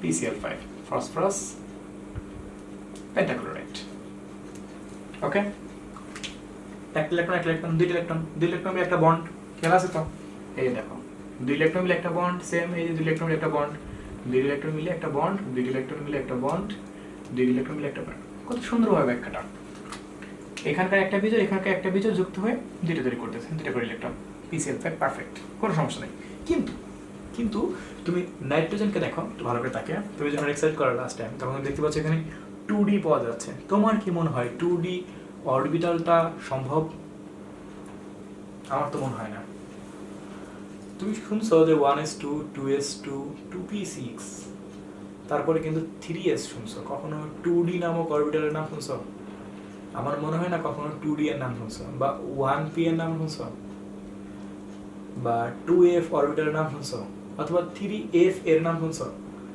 3D শুনছো 3f কিন্তু শুনো নাই এখন অনেকেই চিন্তায় করে যেতে পারো আচ্ছা ভাই এই 2D অরবিটালের নাম জীবনে শুনলাম না কেন বা 1p 1f 2f 3f এগুলা কেন আসলে সম্ভব নয় এর পিছনেও বিশাল ব্যাখ্যা আছে তোমাদেরকে আমি চাইলে দিতে পারবো কিন্তু যেহেতু ওই ব্যাখ্যাগুলো আমাদের এই কোশ্চেন রিলেটেড না সেটা আমি এখন ব্যাখ্যা দিতে না ওই কোশ্চেনগুলোকে ব্যাখ্যা দিতে আমাকে কোয়ান্টাম নাম্বার সম্পর্কে তোমাদেরকে ব্যাখ্যা দিতে হবে কোয়ান্টাম থিওরি আছে কেমিস্ট্রিতে ম্যাক্সওয়েলের দেওয়া সো ওই টপিকটা আমি এখন এখানে রিপিট করতে যাচ্ছি না তবে আমি তোমাদেরকে যেটা কোশ্চেন করছি সেটা হলো যে বিষয়টা কিন্তু অনেক চিন্তার একটা ব্যাপার যে 1s সম্ভব কিন্তু 1p কেন সম্ভব না 1d কেন সম্ভব না 1f কেন সম্ভব না তাহলে তুমি এটা মোটামুটি কনফার্ম যে তুমি 2D এর নাম জীবনে কখনো শুনো নাই তার মানে 2D সম্ভব না কেন সম্ভব না তার পিছনে অনেক ব্যাখ্যা আছে কিন্তু আমি এখন এই কোশ্চেন রিলেটেড না দ্যাটস আমি এখন ব্যাখ্যাটা এখানে দিচ্ছি না হয়তো কোনো একটা সময় ফিউচারে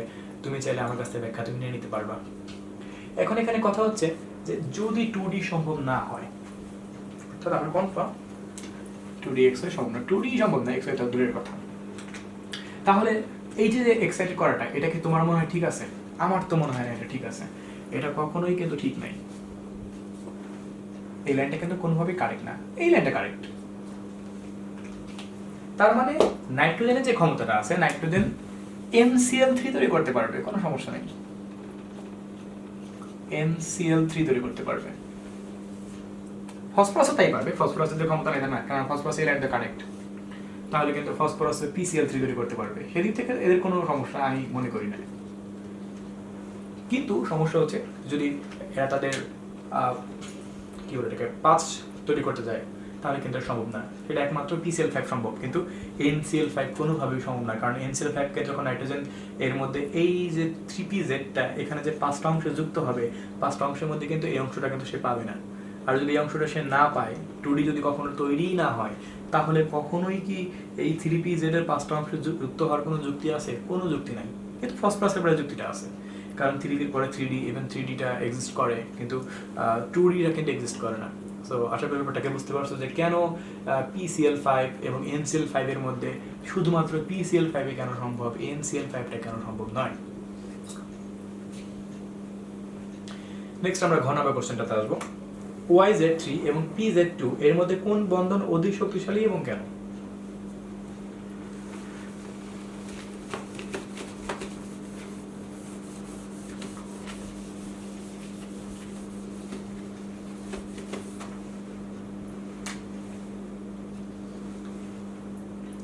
YZ3, Y আমাদের এখানে ফসফরাস আর Z আমাদের এখানে ক্লোরিন। সো ফসফরাস এবং ক্লোরিনের মধ্যে PCl3 তৈরি হয়, তোমরা জানোই। PZ2, P আমাদের ক্যালসিয়াম, আমি পারমাণবিক সংখ্যা উদ্দীপকে দেওয়া আছে, আমি পারমাণবিক সংখ্যা দেখে দেখে বুঝতে পারতেছি কে কোনটা। এর ক্যালসিয়াম আর Z আমাদের এখানে ক্লোরিন, তার মানে Cl2, CaCl2 ক্যালসিয়াম ক্লোরাইড। এখানে প্রশ্ন করা আছে এখানের মধ্যে যে কোন বন্ধনটা অধিক শক্তিশালী এবং কেন। সো আমাকে সবাইকে এটা জাস্টিফাই করতে হবে যে কোনটা কোন প্রকারের বন্ধন, তারপর আমরা এখানে যুক্তি দিব যে এটা এই প্রকারের বন্ধন, দ্যাটস ওয়াই এটা শক্তিশালী, ওইটা ওই প্রকারের বন্ধন, দ্যাটস ওয়াই ওইটা ওই কারণে কম শক্তিশালী। তাহলেই আমার ব্যাখ্যাটা কমপ্লিট হয়ে যাবে। সো ব্যাখ্যা শুরু করা যাক। PCl5 এর ব্যাখ্যাটা দিচ্ছি, ফসফরাস 15 ইলেকট্রনের থেকে, PCl3 ব্যাখ্যাটা দিচ্ছি 2 8 3 আর ক্লোরিনের 17 2 8 7। আমি এখানে ডট স্ট্রাকচারের মাধ্যমে ব্যাখ্যাটা দিব। ফসফরাসের লাস্ট ইলেকট্রন কয়টা? 5টা, আর ক্লোরিনের 7টা।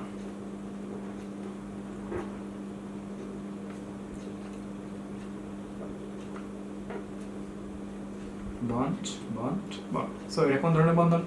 প্রত্যেকের লাস্ট 8টা পূর্ণ হয়ে গেছে, 3টা বন্ড 6টা, 8টা, আর প্রত্যেকটা ক্লোরিনের লাস্ট 8টা। PCl3 এটা একটা সমযোজী বন্ড, যেটাকে বলা হয় কোভ্যালেন্ট বন্ড।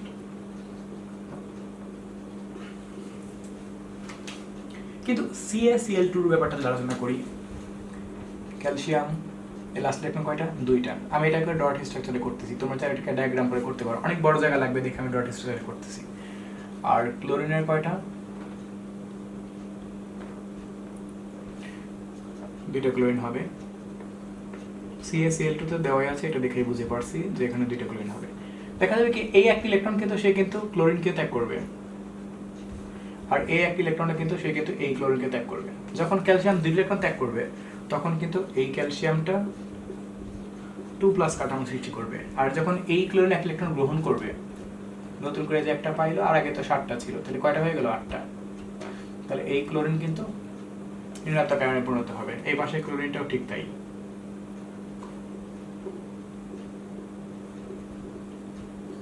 ঋণাত্মক আয়নে এটা পরিণত হইল। নেগেটিভ চার্জটা বাইরে দিলে সুন্দর দেখা যায়।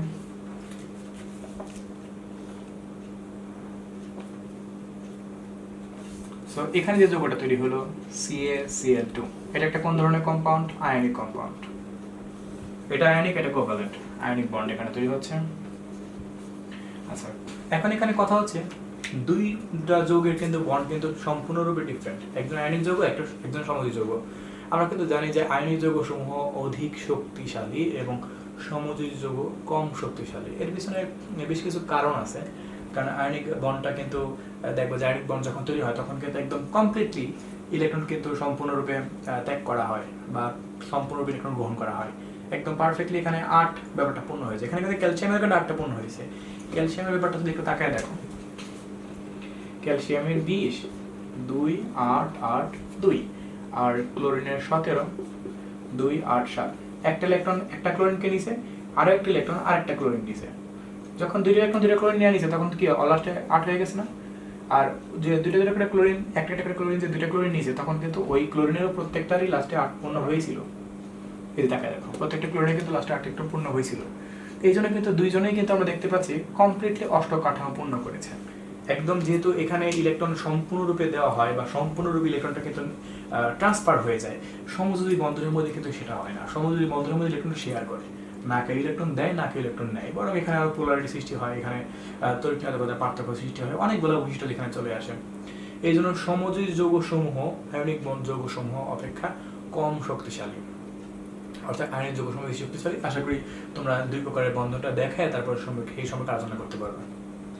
এরপর নেক্সট আমরা আসবো 6 নম্বরটাতে। Mn এবং Nm প্রাইম যৌগের বন্ধন গঠন প্রক্রিয়া ব্যাখ্যা করো।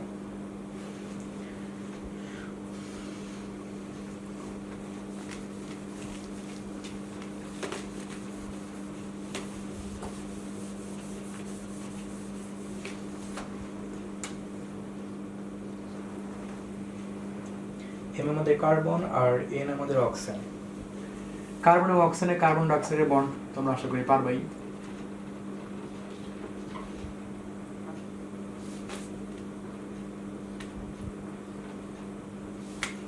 সুন্দর হচ্ছে না?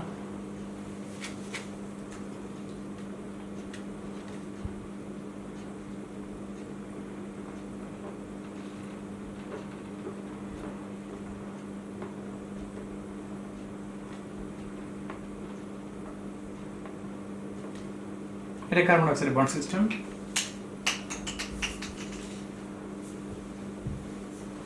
এরপর আমরা দেখবো Mn প্রাইম। N প্রাইম আমাদের এখানে হলো কোনটা? 16 হলো সালফার। তার মানে কার্বন এবং সালফারের মধ্যে, কার্বন এবং সালফারের মধ্যে যেটা হয় সেটা হলো কার্বন ডাইসালফাইড। দেখো কার্বন লাস্ট ইলেকট্রন কয়টা? 4টা। সালফারটা সিস্টেম সেম, কারণ অক্সিজেন এবং সালফার কিন্তু একই গ্রুপভুক্ত পর্যায় সারণীর, বলতে পারো ভাই ভাই। তারপরও সালফার এবং অক্সিজেনের মধ্যে কিছু ব্যাপার আছে।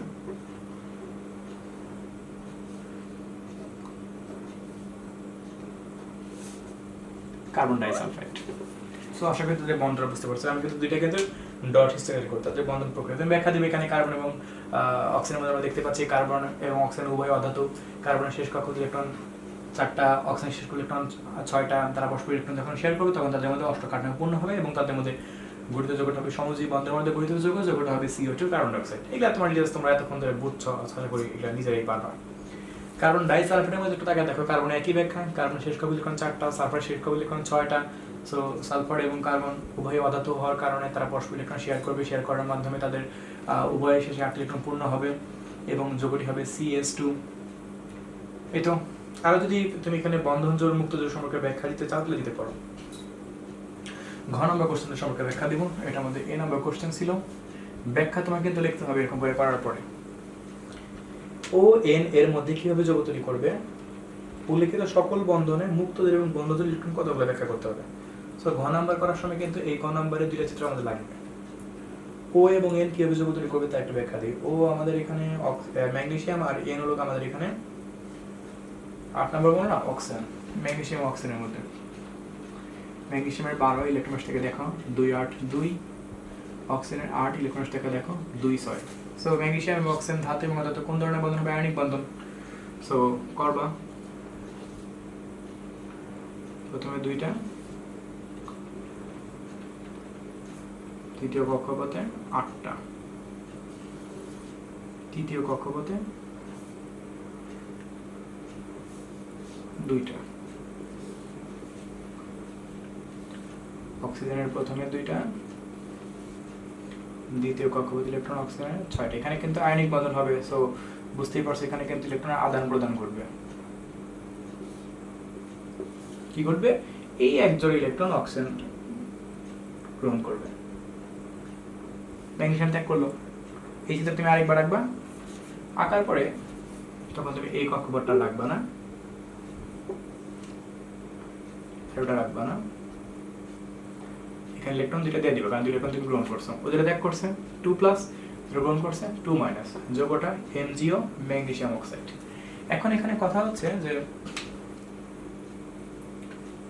এখানে যতগুলো বন্ধন তৈরি হয়েছে যতগুলো বন্ধন তৈরি হয়েছে বলতে একটা কার্বন ডাইঅক্সাইড, একটা সালফার ডাইঅক্সাইড ছিল, একটা ম্যাগনেসিয়াম অক্সাইড ছিল, এই 3 প্রকারের বন্ধনগুলো আমরা দেখতে পাচ্ছিলাম। এই 3 প্রকারের বন্ধনগুলোর মধ্যে আমরা একটু দেখবো যে মুক্ত ইলেকট্রন কোথায় এবং বন্ধ ইলেকট্রন কোথায় কোথায় আছে। সো স্বাভাবিকভাবে আয়নিক যৌগগুলোর মধ্যে আসলে মুক্ত বা বন্ধন সম্পর্কে তোমাকে ব্যাখ্যা না দেওয়াটাই বেস্ট, কারণ এখানে ইলেকট্রনটা কমপ্লিটলি ত্যাগ করে ফেলছে, তো কমপ্লিটলি তুমি গ্রহণ করেছে। তুমি এই জোড় সম্পর্কে ব্যাখ্যা দাও। তুমি দেখতে পাচ্ছ এখানে বন্ধন জোড় 4 জোড়া, মুক্ত জোড় 4 জোড়া, এখানে ঠিক তাই, বন্ধন জোড় 4 জোড়া, মুক্ত জোড় 4 জোড়া। শেষে ব্যাখ্যাটা দিয়ে দিবা। আমরা গ থেকে পাই কার্বনের মুক্ত জোড় ইলেকট্রন নাই, কিন্তু অক্সিজেনের মুক্ত জোড় ইলেকট্রন দুটি, অক্সিজেনের 2 জোড়া 2 জোড়া, মোট 4 জোড়া। আর এখানে ঠিক তাই, সালফারের 2 জোড়া 2 জোড়া, মোট 4 জোড়া। কিন্তু বন্ধন জোড়ের কথা যদি বিবেচনা করি, তাহলে কার্বনের বন্ধন ইলেকট্রন 4 জোড়া, তার মানে 8টা। এখানে কার্বনের বন্ধন ইলেকট্রন 4 জোড়া, মানে 8টা, অর্থাৎ কার্বন এবং সালফার উভয়ের। সো আশা করি আমাদের 6 নাম্বারটা ভালো করে বুঝতে পারছি। কোশ্চেনটা খুব ছোট ছিল আমাদের। নেক্সট এবার আমরা আসবো 7 নাম্বারটা। মোটামুটি একটা ম্যাথ এটা। এ মৌলের সাথে কোন মৌলের বন্ধনের মাধ্যমে সমযোজী বন্ধন গঠন সম্ভব কিনা। এই মৌলের সাথে কোন মৌলের বন্ধন গঠনের মাধ্যমে সেই বন্ধনটা সমযোজী হওয়া সম্ভব কিনা। সো এ বি সি 3টা মৌল সম্পর্কে আগে আমরা জানতে হবে, তারপরে কাজ করতে হবে।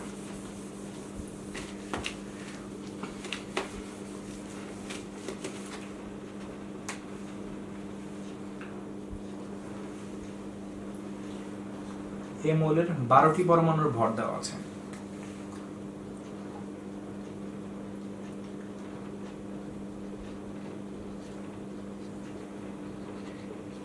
পরমাণুর ভর 4.784 into 10 to the power -22 গ্রাম। এটা এ মৌলের, এ এলিমেন্ট লিখলাম। তাহলে এখান থেকে একটি পরমাণুর ভর কিভাবে বের করব? 12 দ্বারা ভাগ। 4.784 into 10 to the power -22 divided 12। আমাকে এখান থেকে বের করতে হবে সেটা হলো আপেক্ষিক পারমাণবিক ভর।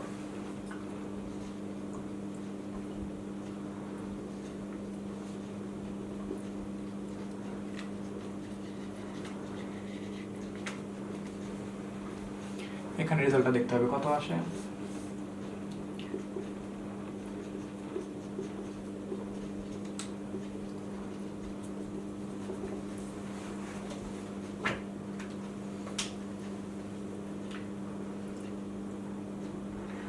(4.784 into 10 to the power -22 divided 12) কত একটু বড় মান পাওয়া যায়। 3.9867 into 10 to the power -23 gram. 3.9867 into 10 to the power -23। একটা কথা খেয়াল রাখবা, সেটা হলো যে আপেক্ষিক পারমাণবিক ভর নির্ণয় করার সূত্র হলো কোন একটা মৌলের একটি পরমাণুর ভর বাই কার্বন 12 সংখ্যক 1/12 আইসোটোপের পারমাণবিক ভর। অর্থাৎ অত ঝামেলায় অত বড় লাইন মনে রাখা লাগবে না। তোমরা যে কাজটা করবা, আপেক্ষিক পারমাণবিক ভর বের করার সময় একটি পরমাণুর ভর দ্বারা এই 1.66 into 10 to the power 24 কে ভাগ করে ফেলবা, -24 কে ভাগ করে ফেলবা। খুব সমস্যা শেষ। এত গভীরে এত পেঁচা ব্যাপার কোনো দরকার নেই। আমি আবার বলতেছি, এক আপেক্ষিক পারমাণবিক ভর বের করার সময় একটি পরমাণুর ভর দ্বারা 1.66 into 10 to the power -24 কে ভাগ করে দিবা, তাহলেই কাজ শেষ। So answer divided 1.66 into 10 to the power -24। এখানে কাজ করে তুমি 24 পাচ্ছ। সো 24 কার কোন মৌলের পারমাণবিক ভর 24? ম্যাগনেসিয়াম। তাহলে এ মৌলটা কোনটা হবে? ম্যাগনেসিয়াম। কনফার্ম। এবার আমাকে যে কাজটা করতে হবে, একই রকম ভাবে বি মৌলটা বের করতে হবে।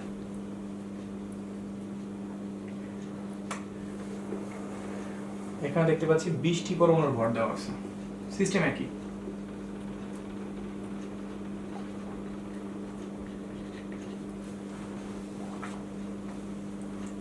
(1.299 into 10 to the power -21 গ্রাম। একটি পরমাণুর ভর বের করবা।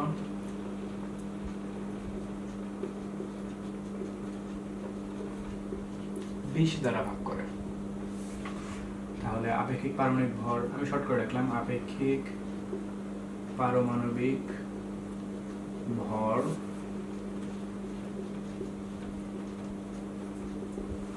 মানটা দেখা যাক কত আসে এখান থেকে। 6.299 into 10 to the power minus 21 divided 20. 6.495 into 10 to the power minus 23.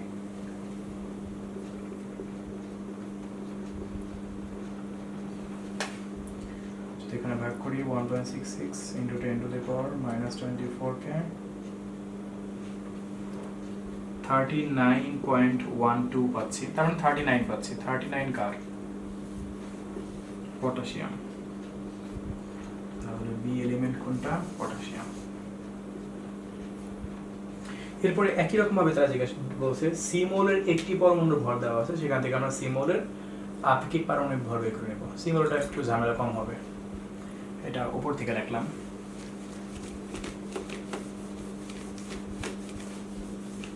এভাবে পরীক্ষার মধ্যে কিন্তু কোশ্চেনগুলো উদ্দীপকটা প্যাচে আসতে পারে।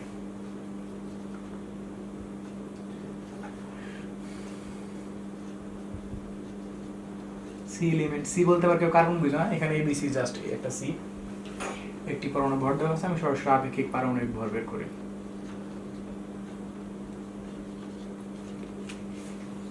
একটি পরমাণুর ভর 2.656 into 10 to the power কত দেওয়া আছে? -23।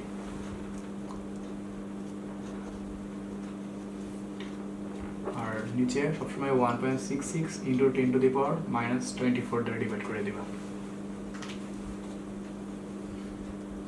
2.656 into 10 to the power -23, 1.66 into 10 to the power -24, 16 পাচ্ছি। 16 কার? Oxygen. So A B C আমাদের জানা হয়ে গেল, সবকিছু লাস্টে মুছে দিবা।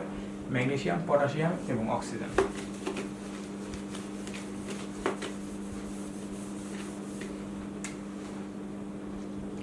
Magnesium, potassium, oxygen, ABC. Question করা হয়েছে এখান থেকে যে এ মৌলের সাথে কোন মৌলের বন্ধনের মাধ্যমে সমযোজী বন্ধন দ্বারা গঠিত যৌগটা হবে। ম্যাগনেসিয়ামের সাথে পটাশিয়াম এবং অক্সিজেন যাকে যুক্ত করো না কেন, তুমি কখনো এখান থেকে সমযোজী বন্ধন পাবা না। প্রথম কারণ ম্যাগনেসিয়াম ধাতু। যদি এরকমটা হয়তো ম্যাগনেসিয়াম অধাতু, ফর এক্সাম্পল সালফার বা ফসফরাস বা অন্য কেউ যে অধাতু সে যদি হতো, তাহলে হয়তো আমরা অক্সিজেনের সাথে একটু ট্রাই করে দেখতে পারতাম। বি তো হবেই না, কারণ বি পটাশিয়াম ধাতু। যদি এরকমটা হয়তো যে এই মৌলটা ম্যাগনেসিয়াম না হয় কোনো একটা নন মেটাল হইতো, তখন আমরা অক্সিজেনের সাথে মানে সি মৌলের সাথে একটু ট্রাই করে দেখতাম। কিন্তু এখানে আমরা দেখতে পাচ্ছি যে অঙ্কটা করার পরে তিনটা মৌলকে যখন আইডেন্টিফাই করলাম, এই মৌলটা ম্যাগনেসিয়াম। ম্যাগনেসিয়াম কখনোই ধাতু ওই পটাশিয়ামের সাথে যুক্ত হবে না, কারণ সে আরেকটা ধাতু, সম্ভবই না। কিন্তু ম্যাগনেসিয়াম অক্সিজেনের সাথে যুক্ত হবে, হলেও সেটা আয়নিক যৌগ তৈরি হবে, সমযোজী যৌগ তৈরি হবে না। তো তোমাকে ব্যাখ্যা দিতে হবে এ মৌলের সাথে বি কিংবা সি এর মধ্যে কোনো মৌল যুক্ত হওয়ার মাধ্যমেই সমযোজী যৌগ গঠন সম্ভব না, এই কারণে সম্ভব না। আশা করি ব্যাপারটা লিখতে পারবা। এরপর বলছে বি এবং সি যৌগের পানিতে দ্রবণীয় হওয়ার কৌশল ব্যাখ্যা করো।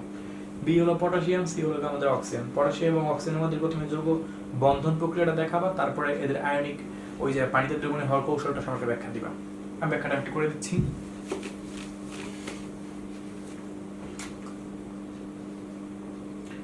সো পটাশিয়াম ইলেকট্রোকেমিস্ট্রি একটু তাকায় দেখো, 2.881, অক্সিজেনের 2.6। ওকে,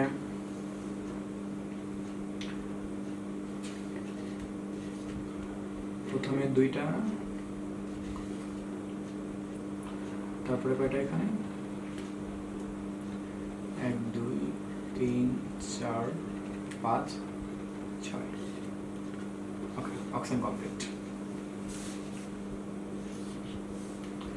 এখানে পটাশিয়াম একটা দিব,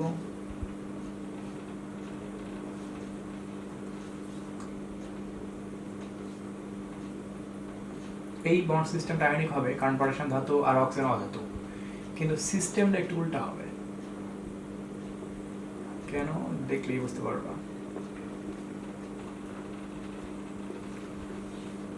শেষ কক্ষপথ ইলেকট্রন এখানে একটা,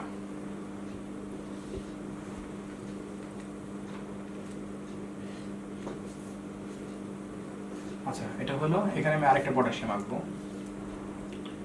কারণ অক্সিজেনে কিন্তু 2টি ইলেকট্রন লাগবে, 6টা আছে লাস্টে। কোত্থেকে পাবে? পটাশিয়ামের কাছ থেকে নেওয়া ছাড়া তো কোনো উপায় নাই, কারণ ওই একটা পাবলিক যা লাস্টে একটা আছে এবং সে একটা ত্যাগও করতে চায়।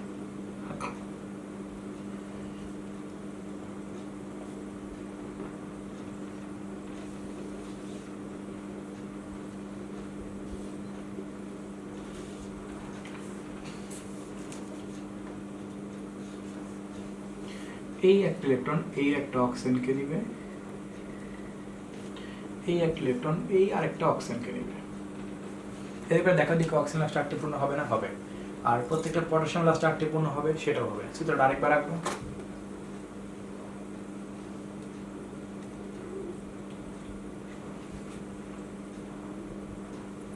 কারণ তুমি ইলেকট্রন দিয়ে ফেলছো তো, এজন্য তোমার কক্ষপথ আর থাকবে না। যে কক্ষপথে ইলেকট্রন নাই সেই কক্ষপথে রেখে লাভ আছে? কোনো লাভ নাই। অক্সিজেন পারফেক্ট 8 বানায় ফেললো। এই পটাশিয়াম একটা ত্যাগ করছে, এই পটাশিয়াম একটা ত্যাগ করছে, এই অক্সিজেন 2টা গ্রহণ করছে। তাহলে এখানে পটাশিয়াম 2টা, অক্সিজেন একটা, পটাশিয়াম অক্সাইড। তবে যদি অনেকে প্রশ্ন করে ফেলাও, ভাই পটাশিয়াম সুপার অক্সাইড বা পটাশিয়াম ডাই অক্সাইড কিভাবে সম্ভব, সেই ব্যাখ্যাটা এখানে কিন্তু টিকবে না। পটাশিয়াম ডাই অক্সাইড বা পটাশিয়াম পার অক্সাইডের নাম তোমরা হয়তো বা শুনছো, অথবা অনেকে হয়তো বা শুনো নাই। এই সিস্টেমগুলো কিন্তু সম্পূর্ণ ডিফারেন্ট, এদের মতো করে না, স্বাভাবিক নামে এরকমভাবে হয় না। সো এটাকে সিম্পলি পটাশিয়াম অক্সাইড কল্পনা করবা, ডাই বা পার অক্সাইডের মধ্যে আসার কোনো প্রয়োজন নেই। আচ্ছা, এখানে কথা হচ্ছে যে পটাশিয়াম অক্সাইড তৈরি করা সম্ভব হয়ে গেল, আর একটা আয়নিক যৌগ কারণ ইলেকট্রনের আদান প্রদান ঘটেছে, উভয় লাস্টে 8টি সম্পূর্ণ হয়েছে, পারফেক্ট। কিন্তু এই আয়নিক যৌগটা পানিতে দ্রবণীয় হওয়ার কৌশলটা কি? তো আশা করি তোমাদের সবার মনেই আছে।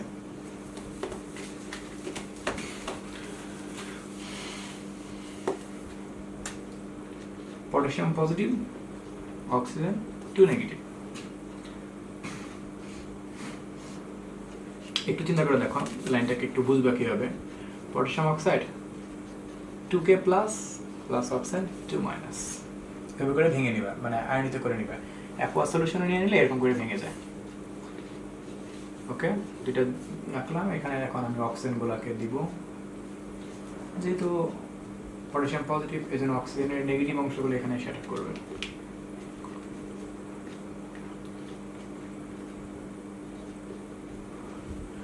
আর যেহেতু অক্সিজেন নেগেটিভ এই জন্য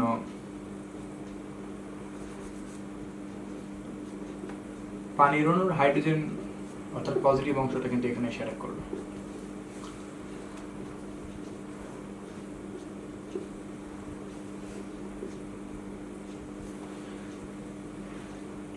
ডেল্টা নেগেটিভ এগুলো তো লিখতে পারবাই।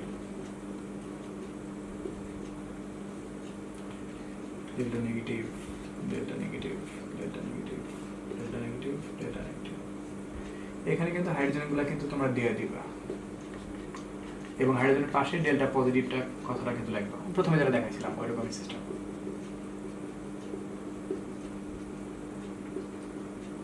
আবার এখানে জায়গা হবে না, তোমরা দিয়ে দিও, ভেতরে ডেল্টা পজিটিভ লিখে দিবা, আর এই পাশ দিয়ে ডেল্টা পজিটিভ লিখে দিবা, সবগুলো ডেল্টা পজিটিভ লিখে দিবা। হাইড্রোজেন দেখে হাইড্রোজেন থেকে ডেল্টা পজিটিভ লিখে দিবা, অক্সিজেন থেকে ডেল্টা নেগেটিভ লিখে দিবা।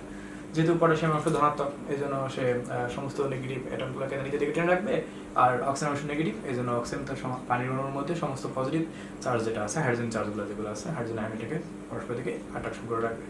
তো এর মাধ্যমে খুব সহজেই এই ল্যাটিস এনার্জিটা ভেঙে যাবে, এটাকে বলে হাইড্রেশন এনার্জি। আর ভেঙে যাওয়ার ফলে এখান থেকে তারা সম্পূর্ণরূপে দ্রবীভূত হয়ে যাবে, হয়ে গেল। উদ্দীপকের জি যৌগটি পানিতে দ্রবণীয় কিনা, এখন যেটা বললাম ওইটাই। আমি এটা দেখাবো না, তোমরা একই রকম করে ফেলবো। আমি মূল ট্যাক্ট করে দিচ্ছি। এম প্লাস কার্বন ডাইঅক্সাইড উৎপন্ন করছে ইউরিয়া। আর 2 নং বিক্রিয়াটার কথা যদি বলি, অ্যামোনিয়াম বাইকার্বনেট এর সাথে জি কম্পাউন্ডস বিক্রিয়া করছে, করে উৎপন্ন করছে সোডিয়াম হাইড্রোজেন কার্বনেট বা sodium bicarbonate plus sodium chloride. যদি বিক্রিয়াটাকে উল্টা করে করো তাহলে এই এখানে অ্যামোনিয়াম ক্লোরাইড পাচ্ছি। যদি বিষয়টা উল্টা করে করো তাহলে এখান থেকে তুমি সোডিয়ামটা ক্লোরিনের সাথে যুক্ত করতে পারবে, এটার সাথে যুক্ত করতে পারবা। তো সোডিয়াম ক্লোরাইড এবং অ্যামোনিয়াম হাইড্রোজেন কার্বনেট, এটা ঠিক আছে। তার মানে এই যৌগটা কোনটা? Sodium chloride. Sodium chloride ionic যৌগ, আর সোডিয়াম ক্লোরাইডকে ভাঙলে সোডিয়াম প্লাস এবং ক্লোরিন মাইনাস। প্রথমে এটাকে আয়নিক যৌগ কিনা তার ব্যাখ্যা দিবা। ওই যে ইলেকট্রন বিন্যাস করে মানে ডায়াগ্রাম এঁকে তুমি দেখাবে ইলেকট্রন যাচ্ছে, ইলেকট্রন নিচ্ছে, তারপরে এই যৌগটা তৈরি হচ্ছে। তারপরে তুমি এটাকে আয়নিক কারণের ব্যাখ্যাটা দিবা, এরকম করে ব্যাখ্যাগুলো দিবা। চারদিকে দিয়ে অ্যাটমগুলো ঘিরে রাখে, এখানে ক্লোরিন মাইনাসটা রেখে তারপর ব্যাখ্যাটা দিয়ে দিবা, চারপাশে ইলেকট্রনগুলো যে ঘিরে রাখে। পারবা? একটু আগে যেটা করলাম ওইটাই আমি আবার বলতেছি। প্রথমে দেখাবা যেটা একটা আয়নিক যৌগ কেন, অর্থাৎ তুমি ওই ইলেকট্রন করার মাধ্যমে ডায়াগ্রাম তৈরি করবে, ডায়াগ্রাম তৈরি করে দেখাবে ইলেকট্রন যাচ্ছে, ইলেকট্রন নিচ্ছে, একটা ধাতু একটা অধাতু, এই ব্যাখ্যাগুলো দিয়ে নিবা।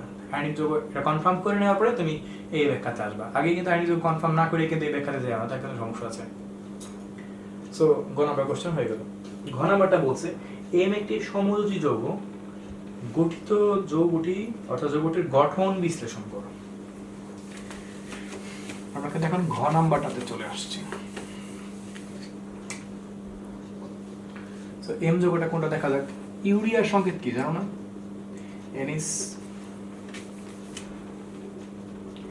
NH2C double bond bond NH2।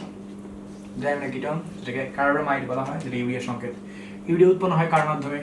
হয়তো এটাও জানো, এটা সেদিনও বলছিলাম। অ্যামোনিয়ার সাথে কার্বন ডাইঅক্সাইড যখন বিক্রিয়া করে তখন সেখান থেকে ইউরিয়া উৎপন্ন হয়। তাহলে এম যৌগটা কোনটা? Ammonia, NH3। এই NH3 এই যৌগটার বন্ধনটা কিরকম ভাবে গঠিত হয়েছে সেই ব্যাখ্যাটা আমাকে দিতে হবে। এভাবে তোমাকে পরীক্ষাতে পেঁচাই দিবে, একটি বিক্রিয়া দিবে, বিক্রিয়াটা বুঝতে হবে যৌগটা কোত্থেকে আসলো, অ্যামোনিয়া থেকে আসছে, কারণ অ্যামোনিয়া এবং কার্বন ডাইঅক্সাইডের মিশ্রণের ফলে সেখান থেকে ইউরিয়া উৎপন্ন হয়। এভাবে তোমাকে প্যাচগুলো বুঝে নিতে হবে। এখন অ্যামোনিয়ার গঠন ব্যাখ্যা করতে সবাই পারবা, তারপর আমি একটু দেখাই দিচ্ছি।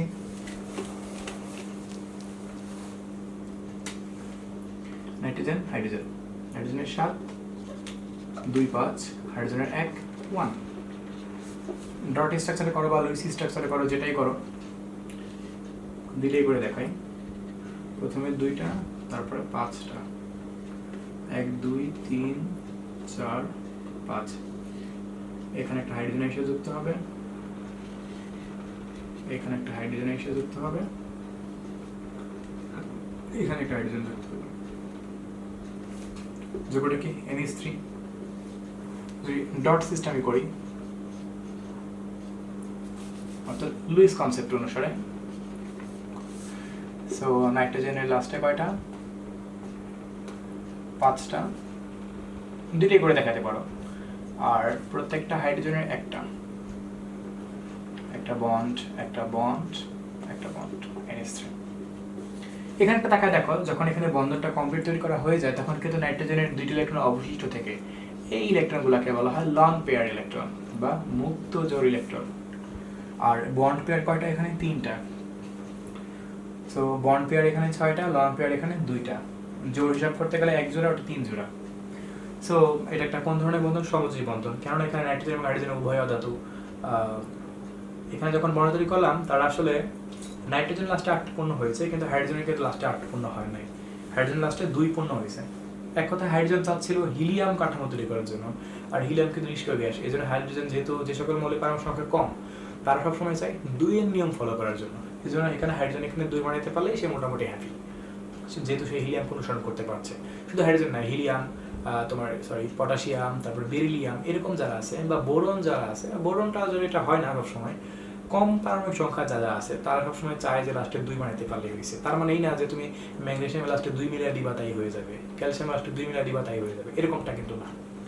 টার্গেট থাকতে হবে যে সকল মৌল কম পারমাণবিক সংখ্যা খুবই কম, ছোট মৌল যেগুলো আছে এদের ক্ষেত্রে তুমি যদি লাস্টে 2 প্রমাণ করতে পারো তাহলে চলবে, তারা 2 নিয়ম অনুসরণ করবে। কিন্তু বড় মৌলের বেলায় এই কাজটা করতে যায় না। আশা করি আমরা সমযোজী বন্ধনের মাধ্যমে এই যৌগটা কোন ধরনের বন্ধন? Covalent bond. সো তার বন্ধনটা ব্যাখ্যা করতে পারলাম। এখন এখানে কথা হচ্ছে আমাদের কেমিক্যাল বন্ড সম্পূর্ণরূপে শেষ হয়ে গেল। নেক্সট আমরা হয়তো নতুন টপিকে আসবো।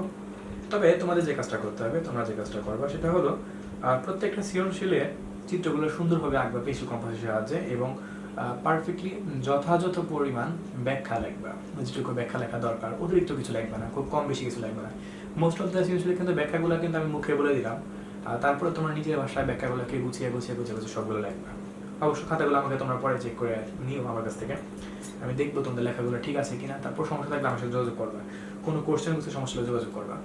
এখানে অনেক কিছু আছে, অনেক গভীরে যাওয়া যায় একটা বিষয়কে নিয়ে, অনেক বেশি যুক্তি দেওয়া যায়, কিন্তু ভিডিও করে পড়ানোর জন্য এত যুক্তি একটা সৃজনশীলের সময় দিতে গেলে অনেক সময় চলে যাবে। তারপরে অনেকগুলো সৃজনশীল অনেক সময় লেগে গেছে আমাদের আজকে। সো আজকে এই পর্যন্তই, বাই।